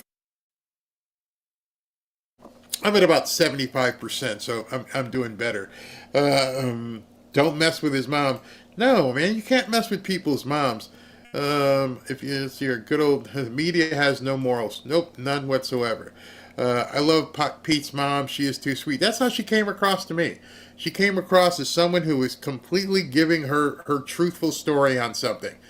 I think that hurts the media. I think now many moms across the country look at that and went, is that the woman you went after? Shh, you crazy. Yep, propaganda hit pieces. And it's designed to basically hurt your resolve, make you think otherwise. It's absolutely crazy. And at some point, in order for Trump to do what he's saying, in order for him to, quote, obliterate the deep state, it's going to mean taking down some of this media stuff. We cannot continue as a country with this kind of controlled, nasty, propaganda-driven opposition where people like Joy Reid can get on television and say whatever they want, knowing it's completely untrue. I've decided not to show her anymore because she's a fossil. She's about to die. She'll be gone. Many of these people won't be around anymore. They're going to have to make a turn. They won't have a choice. Nobody wants to hear what they have to say. Their ratings are in the toilet. They can't get anybody to watch anymore. And that's because of the type of people that they have on these stations and the stories that I feel they have to read. They have to show these stories. It's unreal. It's absolutely unreal. I'll be right back. If you see what's going on in the world right now and what may happen here in America, you may want to prepare and pay attention. You know that Lear Capital is a big supporter of this show. If you want to be protected in the event that things go off the wall, I advise you to look into buying gold and silver. We are all just one catastrophic event away from the value of the American dollar plunging. Do you know what's not plunging? Gold and silver. I'm telling you now, make sure that you have some form of your money invested in precious metals. Lear Capital will ship your gold or your silver coins directly to your house. It's not just a certificate. You can store them in your gun safe, or you can store them off-site in a 24-hour protected facility. It's totally up to you. But when things go crazy here or across the world, the value of the American dollar is going to decline. It's inevitable, and it might not even take a war. We may do it to ourselves. And I mean, the Federal Reserve plays around with interest rates, the US dollar will likely decline in value as well. Meanwhile, you'll see gold and silver continue to rise in value. If you call Lear Capital, they will take the time to educate you and answer all of your questions about gold and silver. Just give them a call at 800-601-5430 or go to Learberry, that's me, Learberry.com to download your free de-dollarization report. You should know that Lear Capital is an American company. If you call them today, you'll be speaking with people right here in the United States. Now is the time to take action. Call 800-601-5430 or go to learberry.com. And when you call, ask them how you can get up to $15,000 in bonus gold with a qualifying purchase. There's absolutely no obligation to buy anything. Just free information on protecting your hard-earned dollars with gold and silver. You know, when you think about it, you're actually not buying anything. You're simply going to be exchanging dollars for gold, moving currency. Give them a call today. Tell them Barry sent you. All right, so I want to show you some pieces that were posted on Twitter because I as you look at these, it's almost like nobody knows what's going on. This is from Ronnie Jackson, who used to be Trump's doctor, who's now a congressman in Texas. It says, beware of all of the leaked rumors of others replacing Pete Hegseth. Pete is and will be President Trump's nominee and future Secretary of Defense. If you hear differently, you should question the source. A lot of people taking advantage of high-profile nomination fights to promote themselves. Okay, so if you think that's what's going on. And then I saw this one, which was kind of interesting. It says, breaking, the RINO running the smear campaign against Pete Hegseth is Joni Ernst.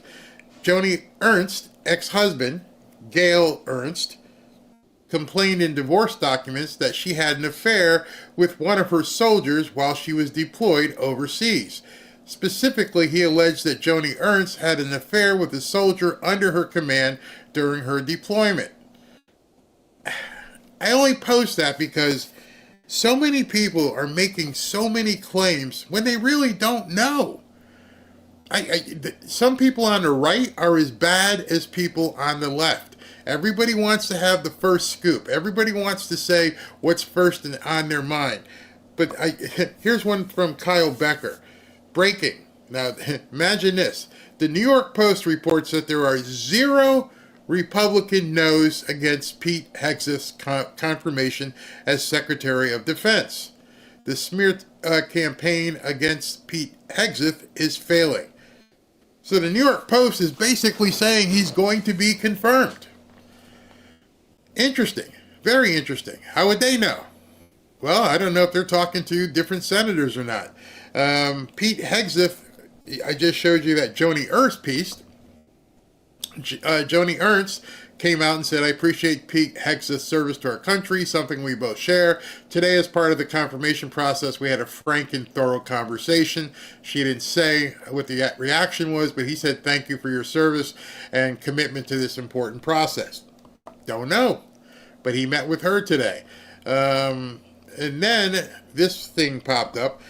They've been saying that he did stuff wrong with these nonprofits and everything else. And this was a very interesting. The trustee of the Veterans Advocacy Group, where Pete Hegseth served as president, denied in 2016 that the current defense secretary designate was forced out of the position due to drinking and other misconduct, directly contradicting whistleblowers who spoke with the New Yorker. And the guy the trustee wrote that no, he was fine. And he signed his name. Actually said, hey, I'm the guy. Here's my name. I'm writing something. I'm going to post it. You got any questions? Give me a call. None of the other people are doing that. All the people that are talking about on the left, none of them, none, have come public. How do you fight a ghost? And how do you believe a ghost? See, that's the thing I would ask someone who tries to say they have some moral turpitude. How do you believe an anonymous source who doesn't want to come forward? How? We're talking someone's career, someone's livelihood, the country, and how this country is going to be run. And you want to have people put credence into anonymous sources? No. As far as I'm concerned, if you're not willing to do that, if you're not willing to put your name on a piece of paper and sign a document and show that what you have to say, then I don't want to hear it. The media is wasting air as far as I'm concerned. Oh, so-and-so said this, but anonymously, my sources. Your source could have been your mom. Your source could have been your roommate. You're not going to bring the person out from the shadows and have them stick a microphone in their face and say, I saw this, I said this. Other than that, you're full of crap. Completely full of crap, and it's just manipulation. So, all this time, you haven't heard from Pete Hegseth yet. Well, you're about to hear from Pete Hegseth himself. All right, so it's been an all-out assault since Trump named you. No doubt. From alleged allegations to allegations about your marriage to financial mismanagement, allegations at your companies that you ran, your foundations, I should say. How's it going with Trump right now? Is he so far standing by you, and have you spoken to him? I spoke to him this morning, Megan. I mean, he's amazing. He's a fighter.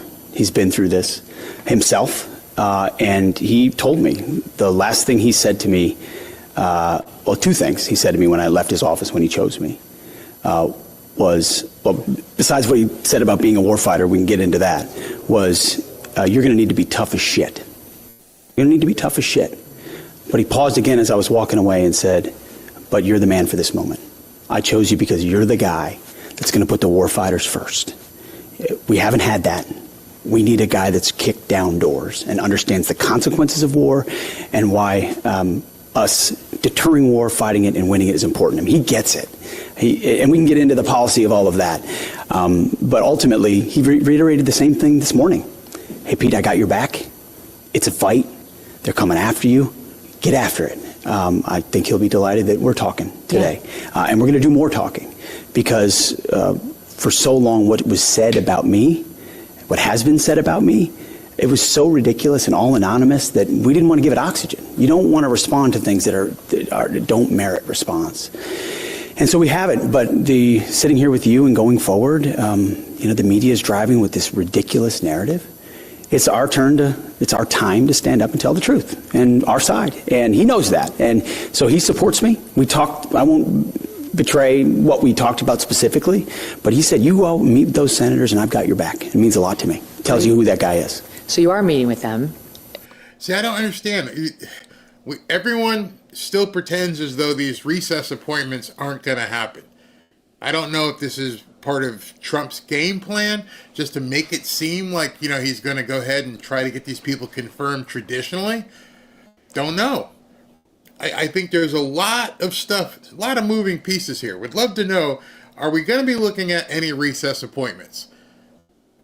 Someone's got to, well, I guess you don't have to tell us, but we'll see. We'll know real quick if we get to January 21st and all of a sudden these people are on recess. Any open wobbliness there? How do you like your chances right now? I mean, Donald Trump won overwhelmingly, 76 million votes. He's got 53 senators, all of which understand what the American people voted for. They voted for the change that Donald Trump is going to bring. And they knew in the picks that he's made, he's bringing in change agents. If you wanted another general or another admiral or an executive or a CEO or a politician or a lawyer to run the Defense Department, we've tried that before. He said, I want a warfighter. I want lethality, lethality, lethality. I want readiness, accountability, standards, warfighting. Pete, that's you, that's me, clean house of the woke crap. All that stuff, all the climate stuff and the CRT and the DEI and the genderism and the get rid of it. That's why they're terrified. That is why they're terrified. I can't believe he came out and said it. Hey, his orders are from Trump. Tear it down. Get rid of all that stuff. No DEI, no climate stuff. The women on the front lines, unless they can show they can take it. Get rid of it all. I want warriors. I want people who are ready to fight. Love that. Let's bring the Pentagon back to the people, the people's Pentagon for warfighters. And that's the message he gave to me that I've projected back to senators, and it resonates. When I get a chance to sit down, especially with these senators from the Senate Armed Services Committee, that's the committee I'm talking to, they care about the military a lot. They've run for office, spent their lives trying to invest in it. So the advise and consent process is a real thing. Like, I'm hearing from these men and women, these senators who have great ideas, want to make sure that when I'm confirmed, we're able to implement them at the Defense Department. They're worried about the military and the country and not necessarily your love life. You'd be surprised how little that has come up. Now, when they ask, I answer candidly. I don't answer these questions to the hyenas in the hallway trying to chirp at my wife and I as we walk down the hallway. I don't owe them an answer. I owe an answer to the members of the United States Senate who are going to vote for a confirmation here. And I love that. You see, sometimes these guys are running, they're sticking the microphone in your face, and most of the Democrats, they run without giving any explanation. He just tells you what he's thinking, what he's feeling, and that's it. You don't like it, you don't like it, but I don't have to answer you. I don't have to convince you. With them have been fantastic. No one has looked me in the eye and say, I have concerns and I can't vote for you. In fact, most have said, let's take a picture and I'm behind you all the way. And that's a reflection of Donald Trump and the strength of his election, but also the mandate to change something at the Defense Department. So the meetings have been great. We're going to continue doing it. We're not backing down one bit. We're going to get into the specific allegations, but let me start with this. Do you think you're being Kavanaugh'd right now? I had a member not 45 minutes ago look me in the eye in private, just he and I, and say, that's what they're trying to do to you. That's what they're trying to do to you. That's their playbook. Get ready for more. And they're going to make it up, just like they have so far.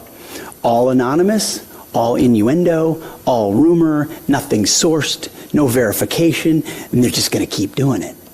Well, why do we let that happen? At some point, as Americans, don't we sit up and just go, enough? Enough with your anonymous sources and making up things and just pulling it out of thin air and then blowing up across every single network 24/7. Just stop watching. Just click it. And nobody will care. Nobody pay attention to them. We already know that their ratings are in the toilet. Let's flush it. It's done. You're going to talk about stories that you're just going to make up out of thin air. You shouldn't even have an FCC license. Maybe that's what they're really concerned with. Because you're a threat to them. You're a threat to their system. You're a threat to all the things in Washington, D.C., the swamp, the things that people have rejected. You're a threat to that. And so they're coming after you. And I know that. He knows that. And when you stand firm on that, it's not difficult to just continue to fight. So, yeah, we saw what happened, but guess what happened? Kavanaugh stood up, and he fought, and he won. And hopefully Republicans have learned that lesson. And Trump stood by him. And Trump stood by him. What you're seeing right now with me is the art of the smear. It is the classic art of the smear. Take whatever tiny... We shouldn't allow this.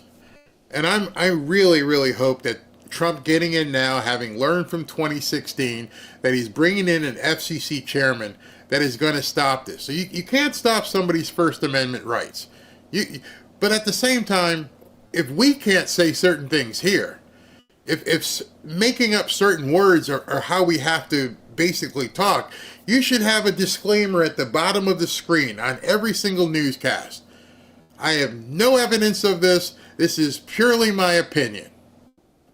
Because if you had evidence of it, you'd go into the hearing, raise your hand, and say, I'm here to testify against Pete Hegseth. But you watch. When it gets there, there won't be any Christine Blasey Ford. Remember when they did this stuff with Kavanaugh, they even brought in fake witnesses who did do that. And for some reason, Trump didn't prosecute them. At this point, he should come out on January 21st and said, for any of these hearings, every single hearing on every single person, if you come in to make testimony and we find out you're lying, we will prosecute you to the fullest extent of the law. Period. Full stop. No excuses.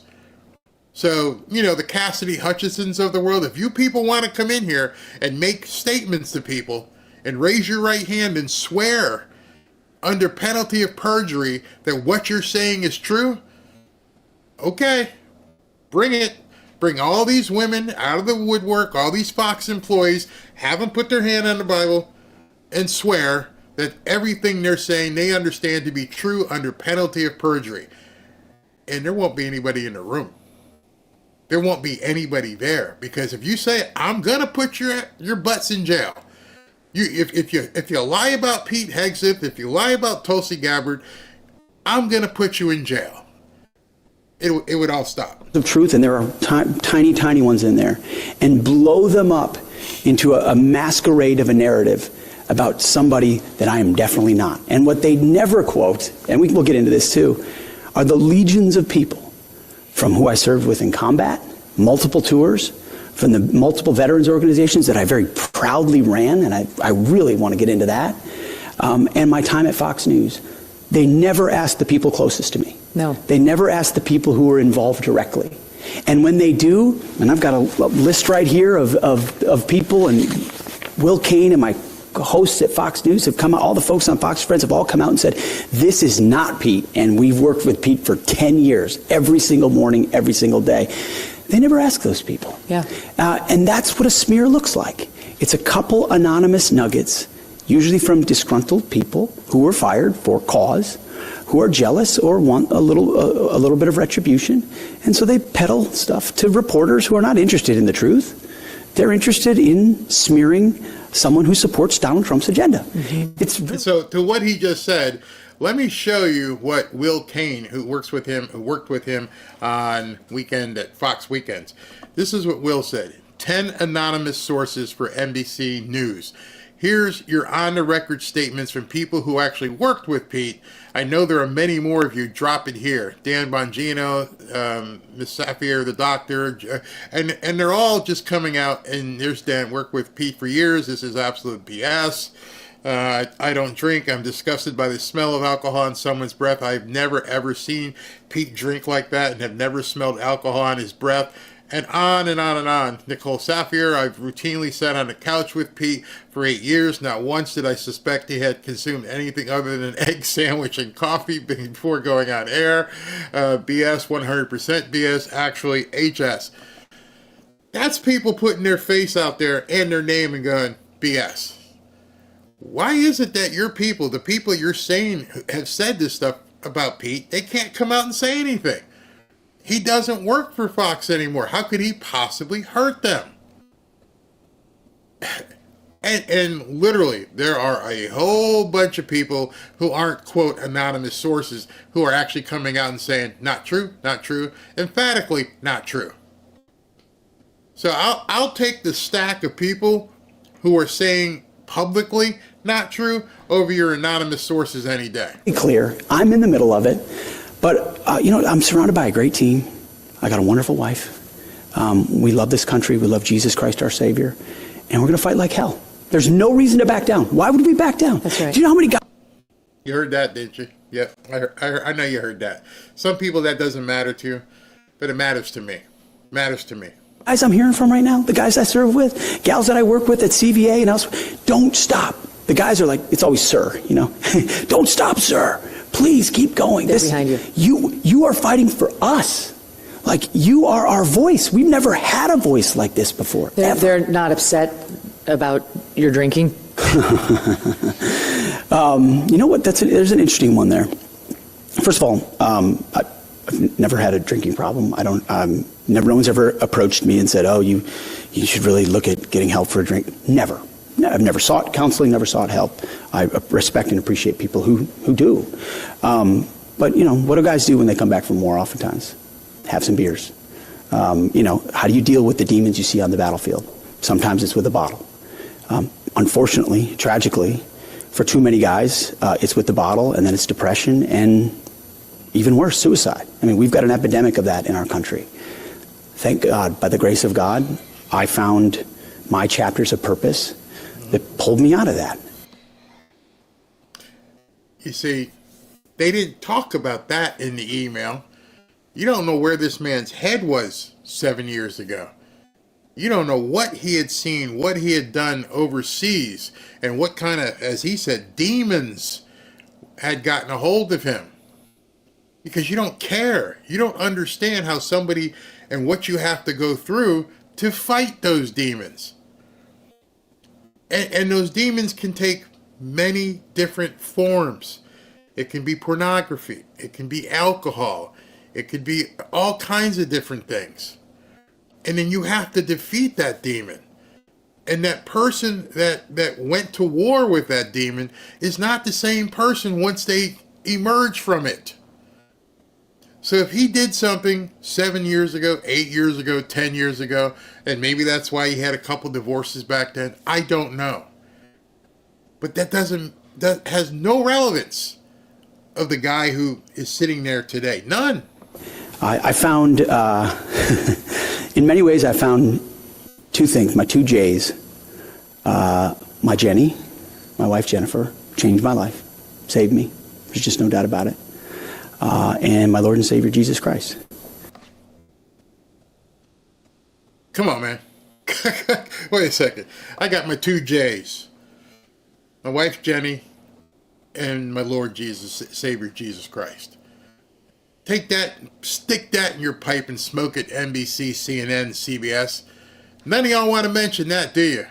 You don't want to. You don't even understand the redemption that's allowed for people who have seen and fought demons. Remember, this guy,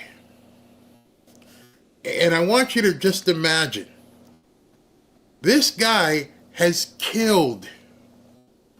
This guy has seen people killed. Can you imagine that? You're standing next to one guy in a minute, and the next minute, he's gone.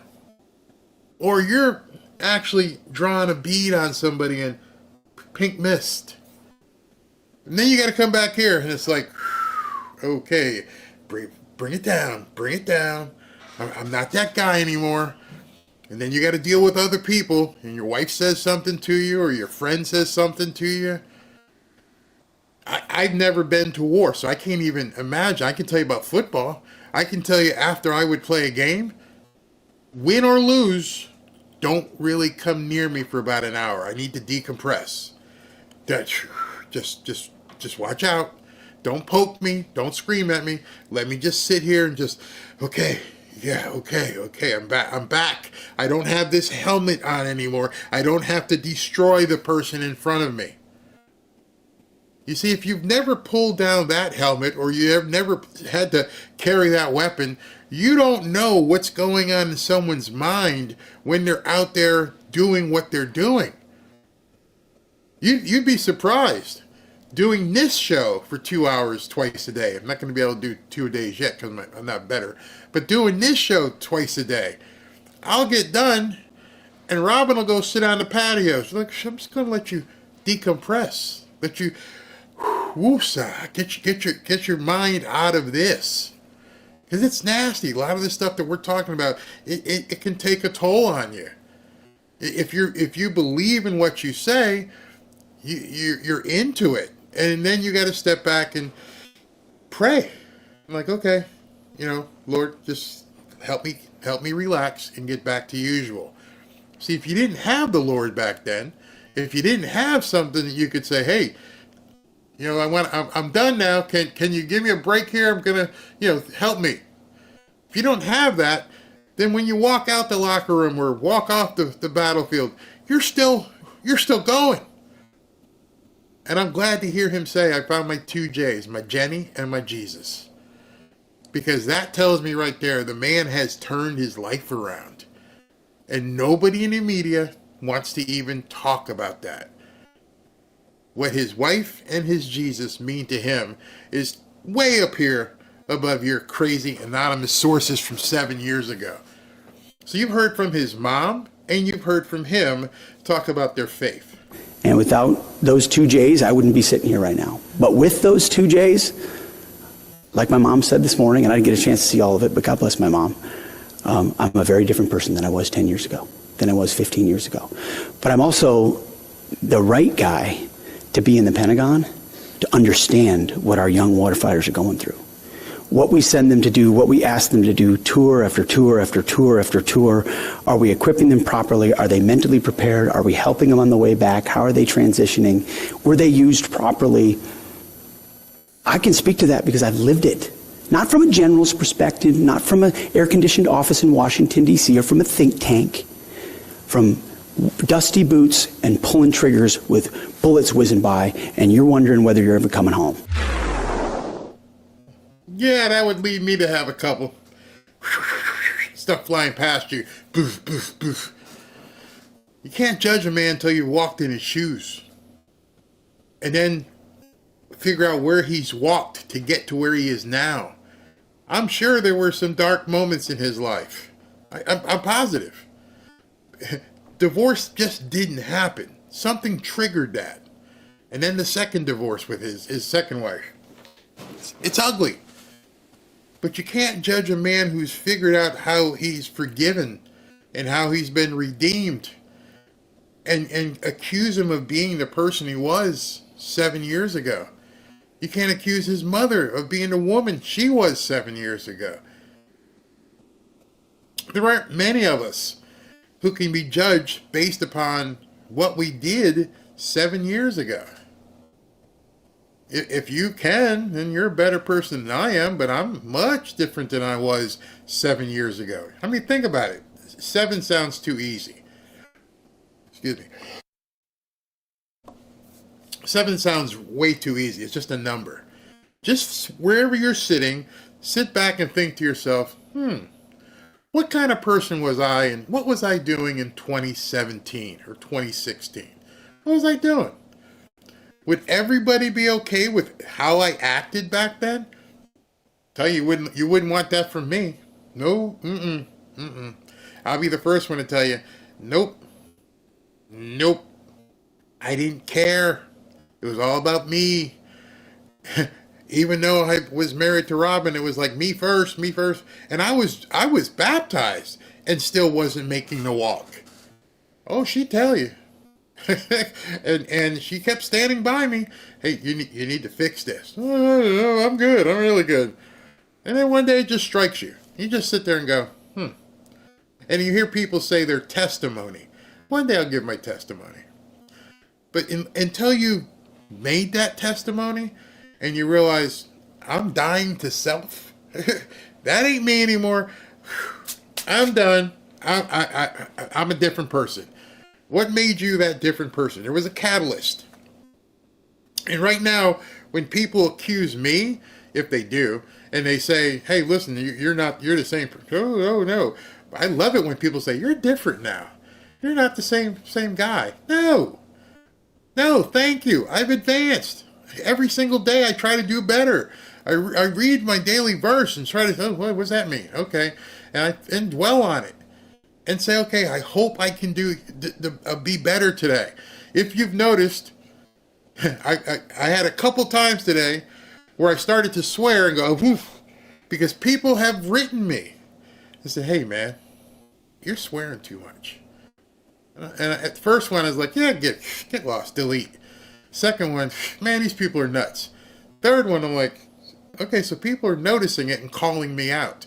So a part of me says, you know what? They're only talking about you this way because they're seeing something that's a defect. You don't need to talk like that. Robin, do you think they're right? Because they're talking this stuff about me. They say I swear too much. And then when you get that Jiminy Cricket on your shoulder named Robin, she goes, really? Yep, you're swearing too much. What would your mom say? Yep, tears come. What would your mom say if you said that right in front of her? She would tell you, what'd you say? Like I told you a little while ago? What did you just say? You're right, Mom, sorry. I didn't hear you. I'm sorry. All right, now, that's called learning. So I'm not the same person I was yesterday. Yesterday, I was saying S and different things and realized after last night talking with my wife, I'm not the same anymore. I realize I can't talk that way. So when I see people in the media and they're talking about something that happened 7, 8, 9, 10 years ago, and I look at the person, and if I don't hear the person say, I've been redeemed, I'm like, okay, that's all I needed to hear. See, if you're a Christian, you understand what that means. He's saying, yeah, I might have been that guy. But that's not me anymore. That dude's dead. And I don't expect the libnuts to even understand that.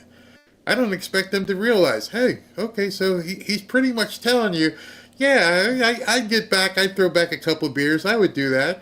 I'm a good-looking guy, I'm in shape. Yeah, I'm playing around with the ladies. But it cost me. I'm not that dude anymore. I've been redeemed. My Jenny and my Jesus. And I was like, I ain't got no questions.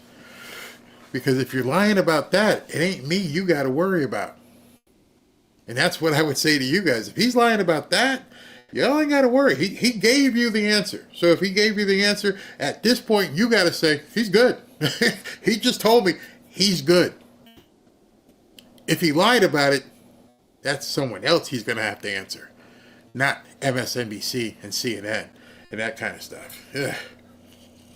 Bear, I keep telling you every time you put a quarter in the cuss jar.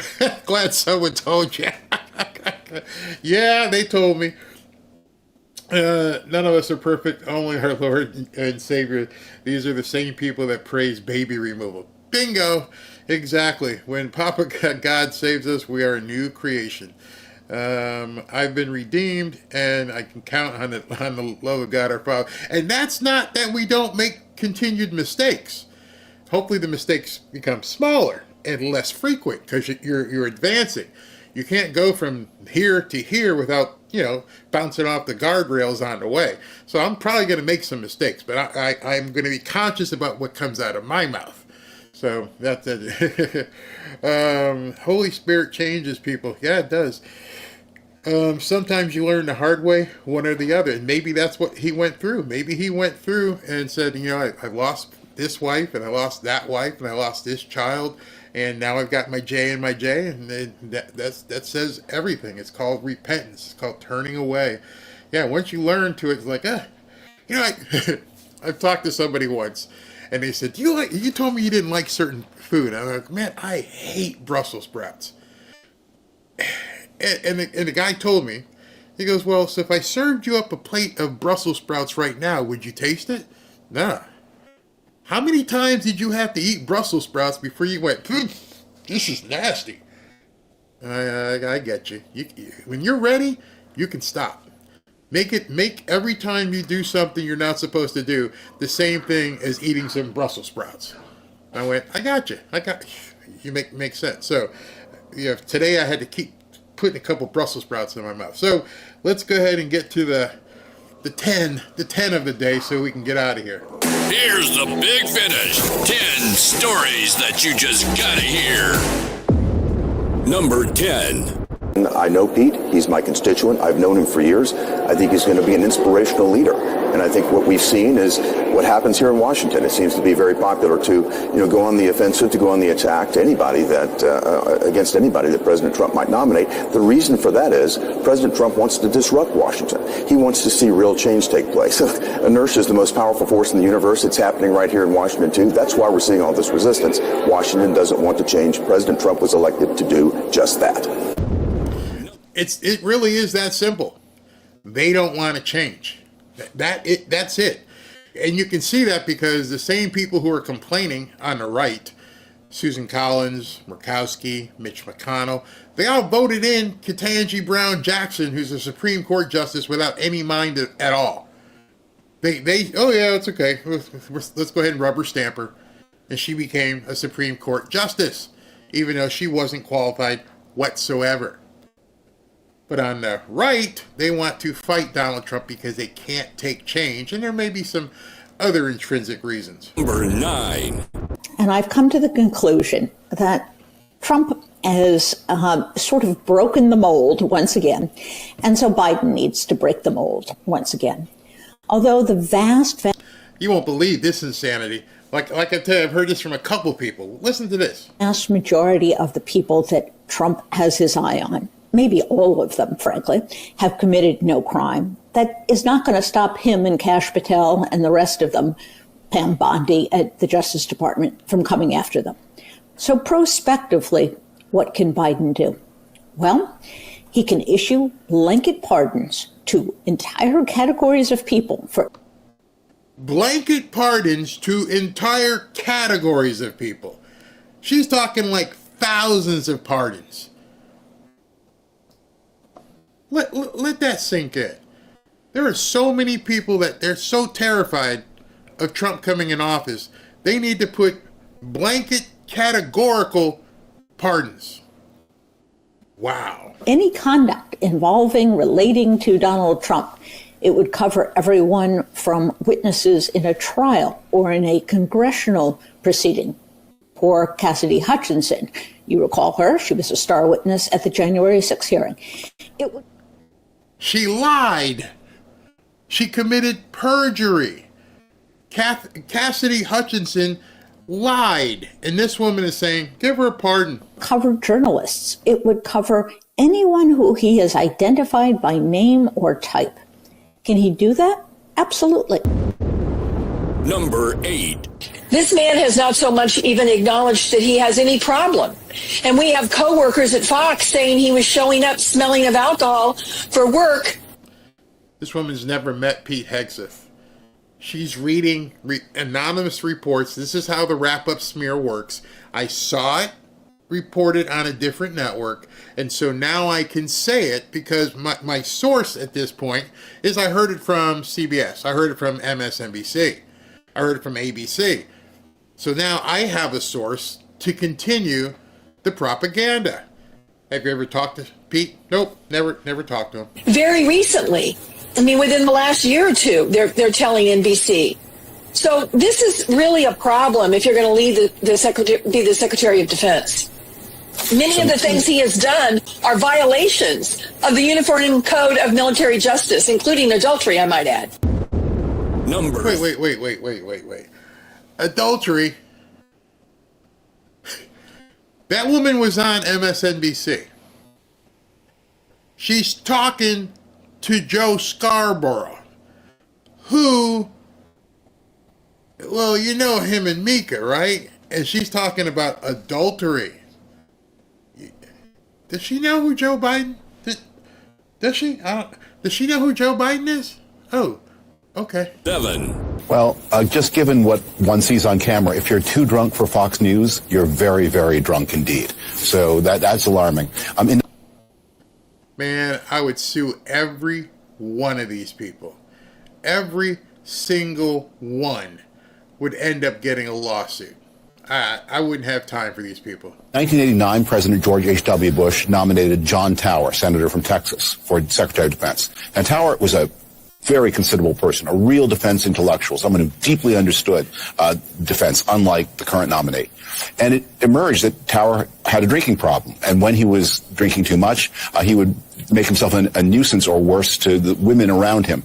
And for that reason, his nomination collapsed in 1989. Number 6. Pete Hegseth, that I know, is a man who is a delight to work with. I have never smelled alcohol in his breath. I have traveled with him to debates. I have traveled with him to primary states. I have traveled with him and the Fox and Friends team all over. And I've never seen any of the behavior that we're talking about. There's certainly things that he did in his past, and there's things that we've all done in our past. But I think we need to ask ourselves in this moment, what do we want to be doing when we have real questions about the and valid questions, frankly, about the people that are up for the cabinet? People are concerned about his experience. Let's leave the rest off the table. I mean, exactly. If you got a question, as my cousin Vinny did, you can voir dire him and talk to him about his experience and capabilities. So, Mr. Hegseth, if you're in this situation and this happens, what would you have the military do? Notice everything you saw today. And I was waiting till this moment to make sure you guys understood. Everything you saw on every single newscast had nothing to do with defense. Nothing to do with military. Everything was attacking the person. And so what she's saying right now is, why is nobody asking those questions? Hey, if Russia does this, or if China does this, or if Ukraine does that, what would you do? You want the biggest position in defense in the country. Huge budget, huge amount of employees. What would you do if this and this and this? And try to understand what the man and what his thinking is and how he would deploy, what he would recommend. Nope. Not a single question. And when he goes to the hearing, again, there won't be a single question about his experience and capabilities with defense. It's all going to be just like it was with Kavanaugh. They didn't want to ask him about his ability to be, in his knowledge of jurisprudence. It was like, hey, did you have a keg party? Did you remember, the bender you went on with, Billy Boo and you guys were at someone's house? Like, what are you talking about? I'm a judge. I'm a defense guy. What do you want to know? Whether or not I bopped with somebody when I was 8 years ago? You guys are nuts.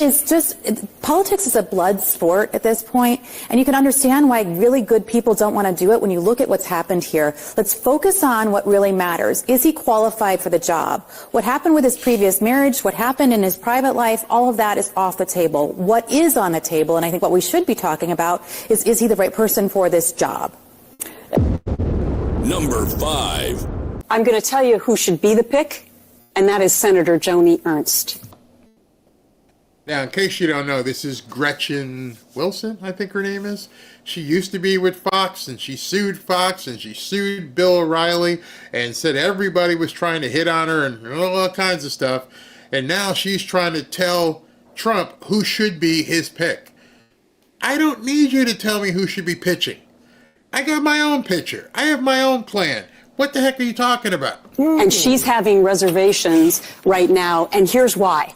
She's a veteran, she's a sexual assault survivor, and she has a history of voting against people who have sexual misconduct allegations against them. She would be a slam dunk victory for President Trump, and I've heard through the grapevine that she's number 2 on the list. What grapevine?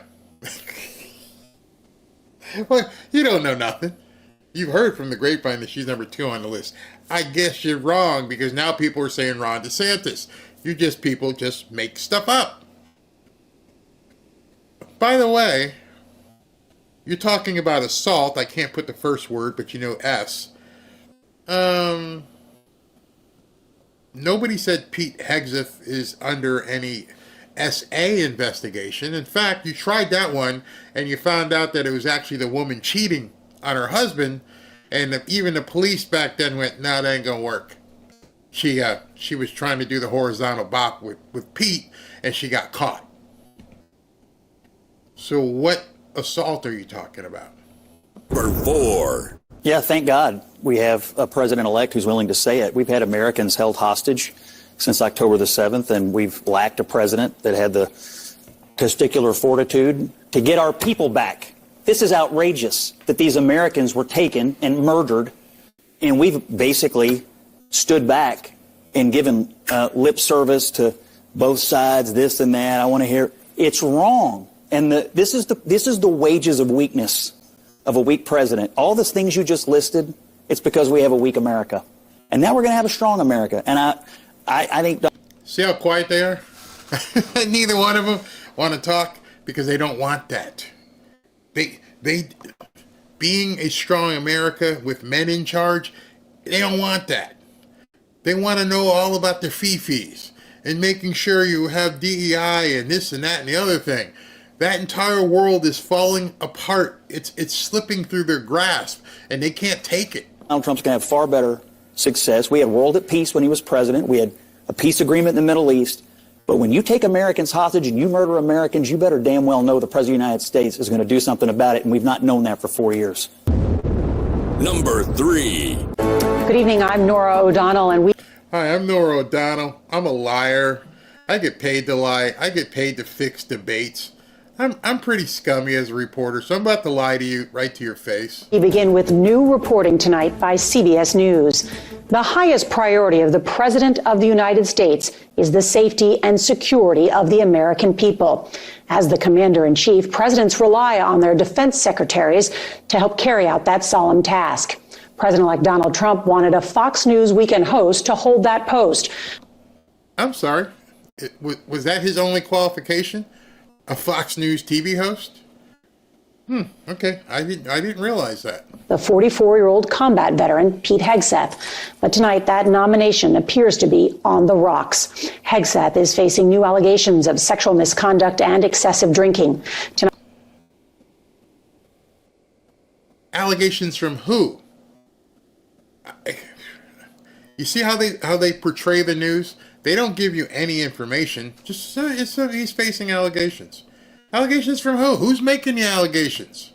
CBS News has learned that Hegseth may not have the support of enough Republican senators to be confirmed for the job, meaning his nomination is in serious jeopardy. Number 2. Those who are here committing crimes, robberies, shooting up.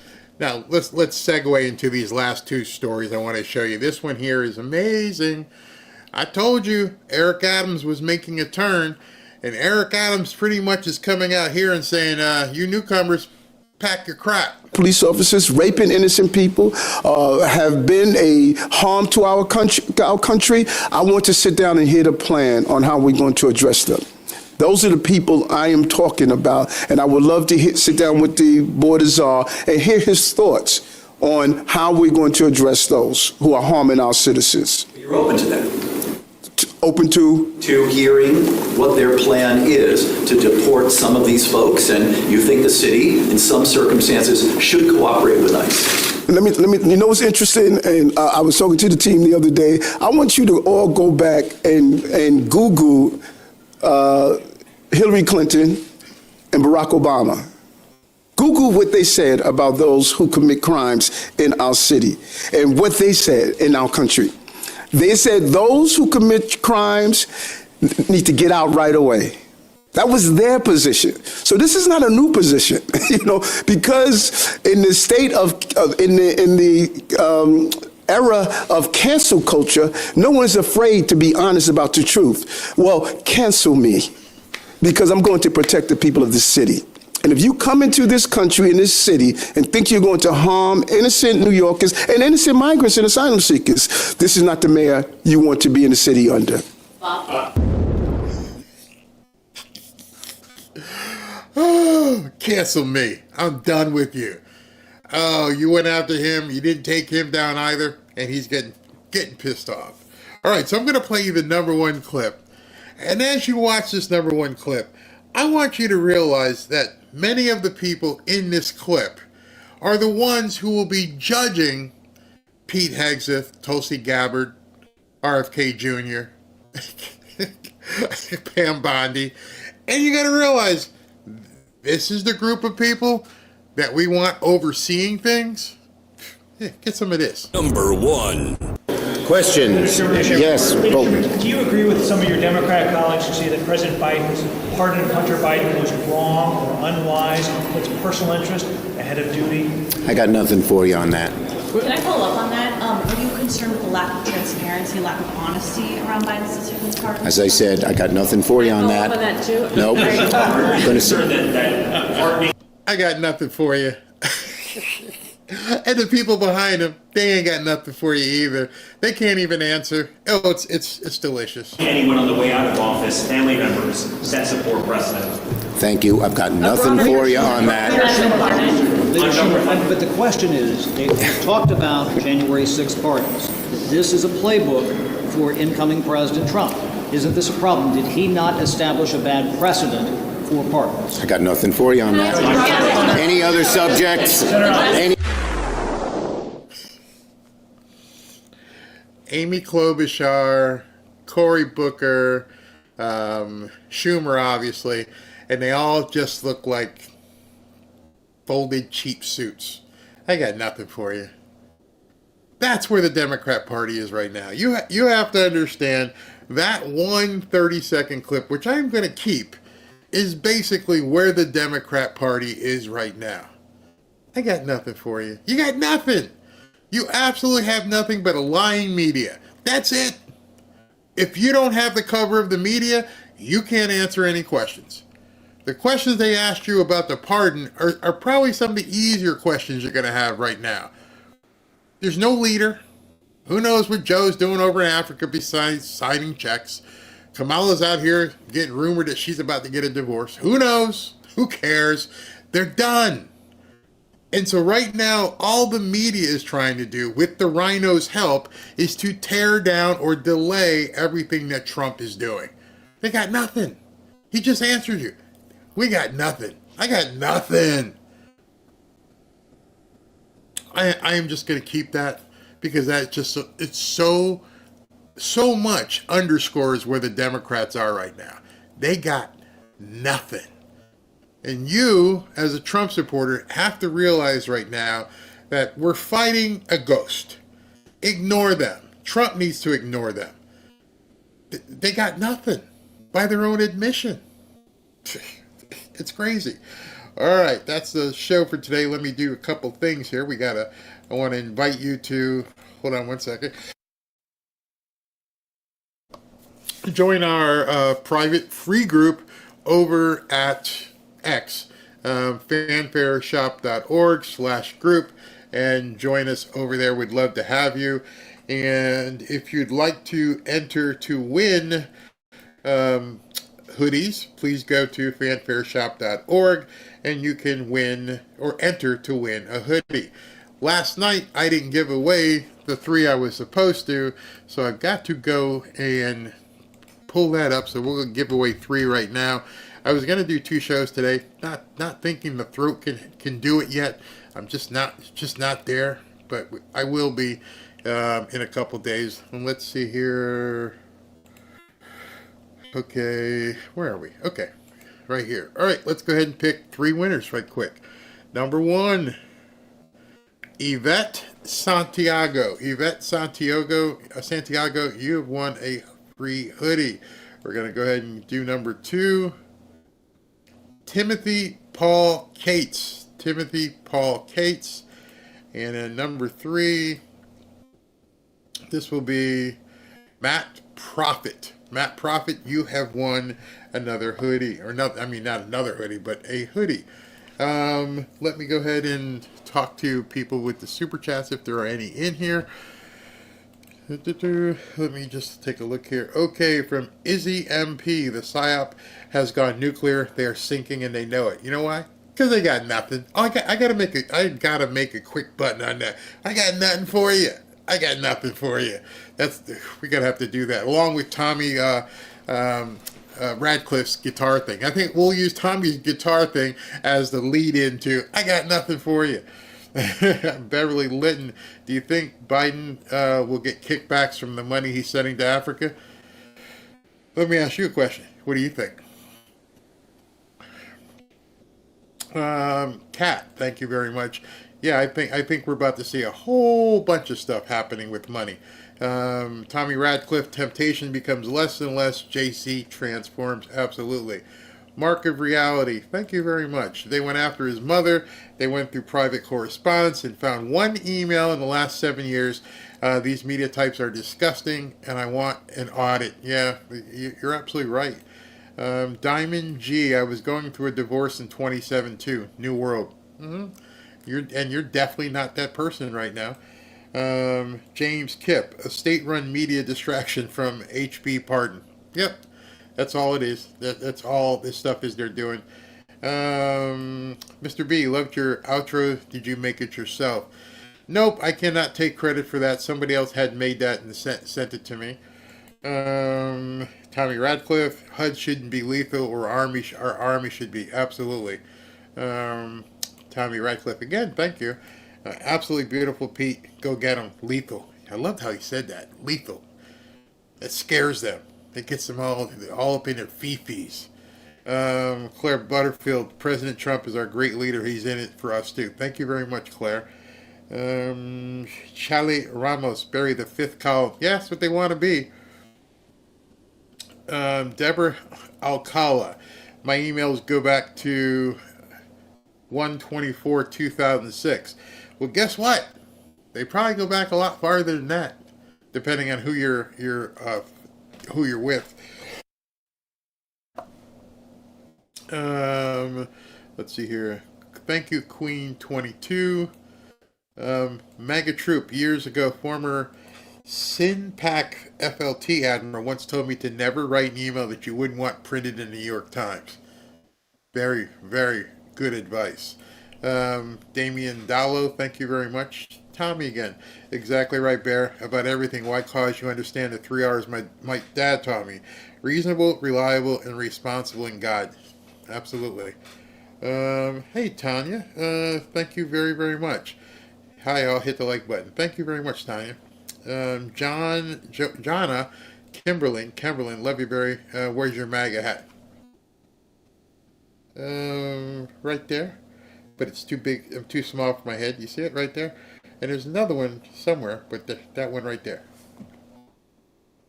And today it was actually cold enough here down here. It was 51 degrees when we woke up, so it was we were able to wear our Trump hoodies. Tommy, how could they possibly know anything about the vetting of the nominees? They don't. Absurd moral high ground. Mrs. Crowley, is she Mr. Crowley's granddaughter? Written by, you talking about Ozzy's song? Alistair? CR, this is the Dems' new talking point. Pete is an alcoholic. They will stoop to anything to make themselves feel better, I guess. Sandra J.G. Thompson, Barry Hegseth, after the public calls went into the government, has 100% of the Republican senators Neil Johnson's report. Now, I saw that too. I saw that, and it was New York Post said that as well. Dana, right? Doesn't Pete have the right to know his accuser? Absolutely, you need to know who your accuser is. Listen to any of these people. Let me see. I think that's it, and we're good for today. Not sure how my voice is feeling. I feel much better. That's for sure. But I'm not sure I can talk for another hour or so. Let me just check Trump, make sure he hasn't posted anything else. He has. All right. So we have two more announcements. So we got to go to the boss. The boss is still working, so I still got to work. All right. We have here is I am pleased to announce that former Congressman Billy Long of the great state of Missouri will be appointed to serve as the commissioner of the IRS, hopefully to dismantle it. Billy brings 32 years of experience running his own businesses in real estate and is one of the premier auctioneers in the country. Maybe you can auction off all that IRS stuff. Do that. He then served 12 years in Congress because he felt it was important for his constituents to have a representative who has signed the front of a check. I always tell people that. That is so important to be someone who signs the front of a check.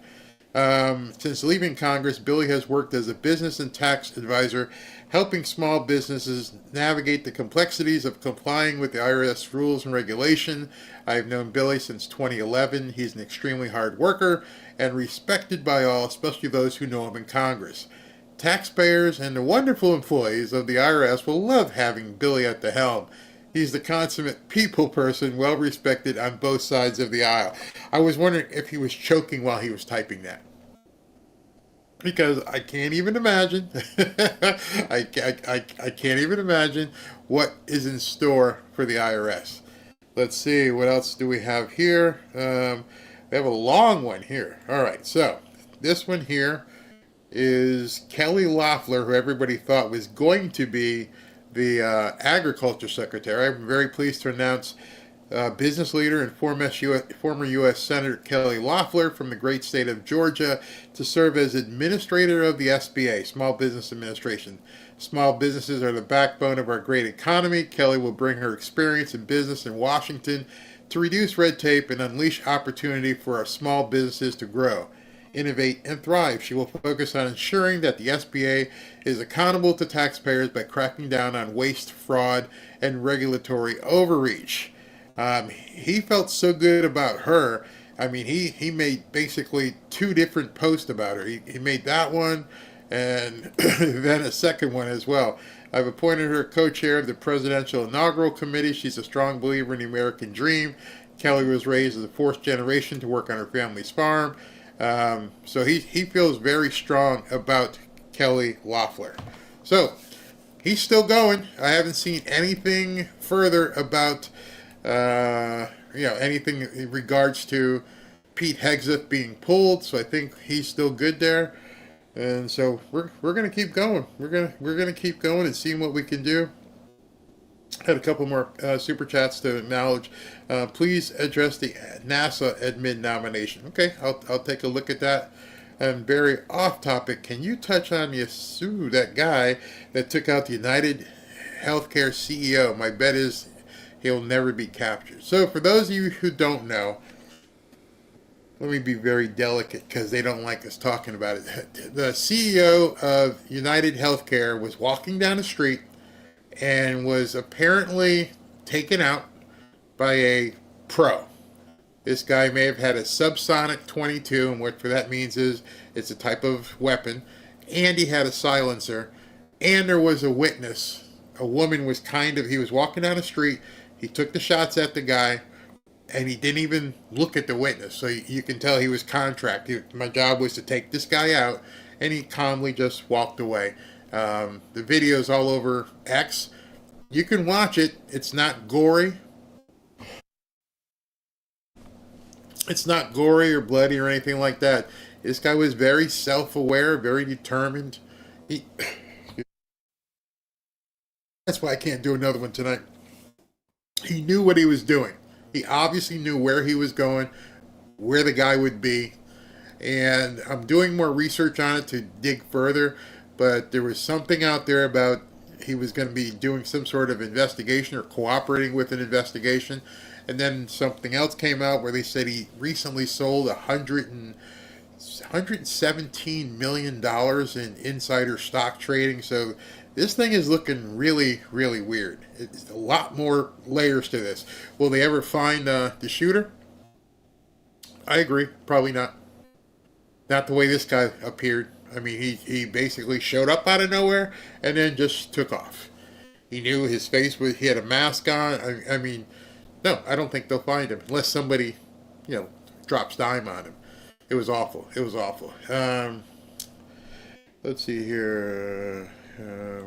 From F. Joe Biden, why is nobody talking about Obama when he was over in the UK and then was talking about whether he violated the Logan Act?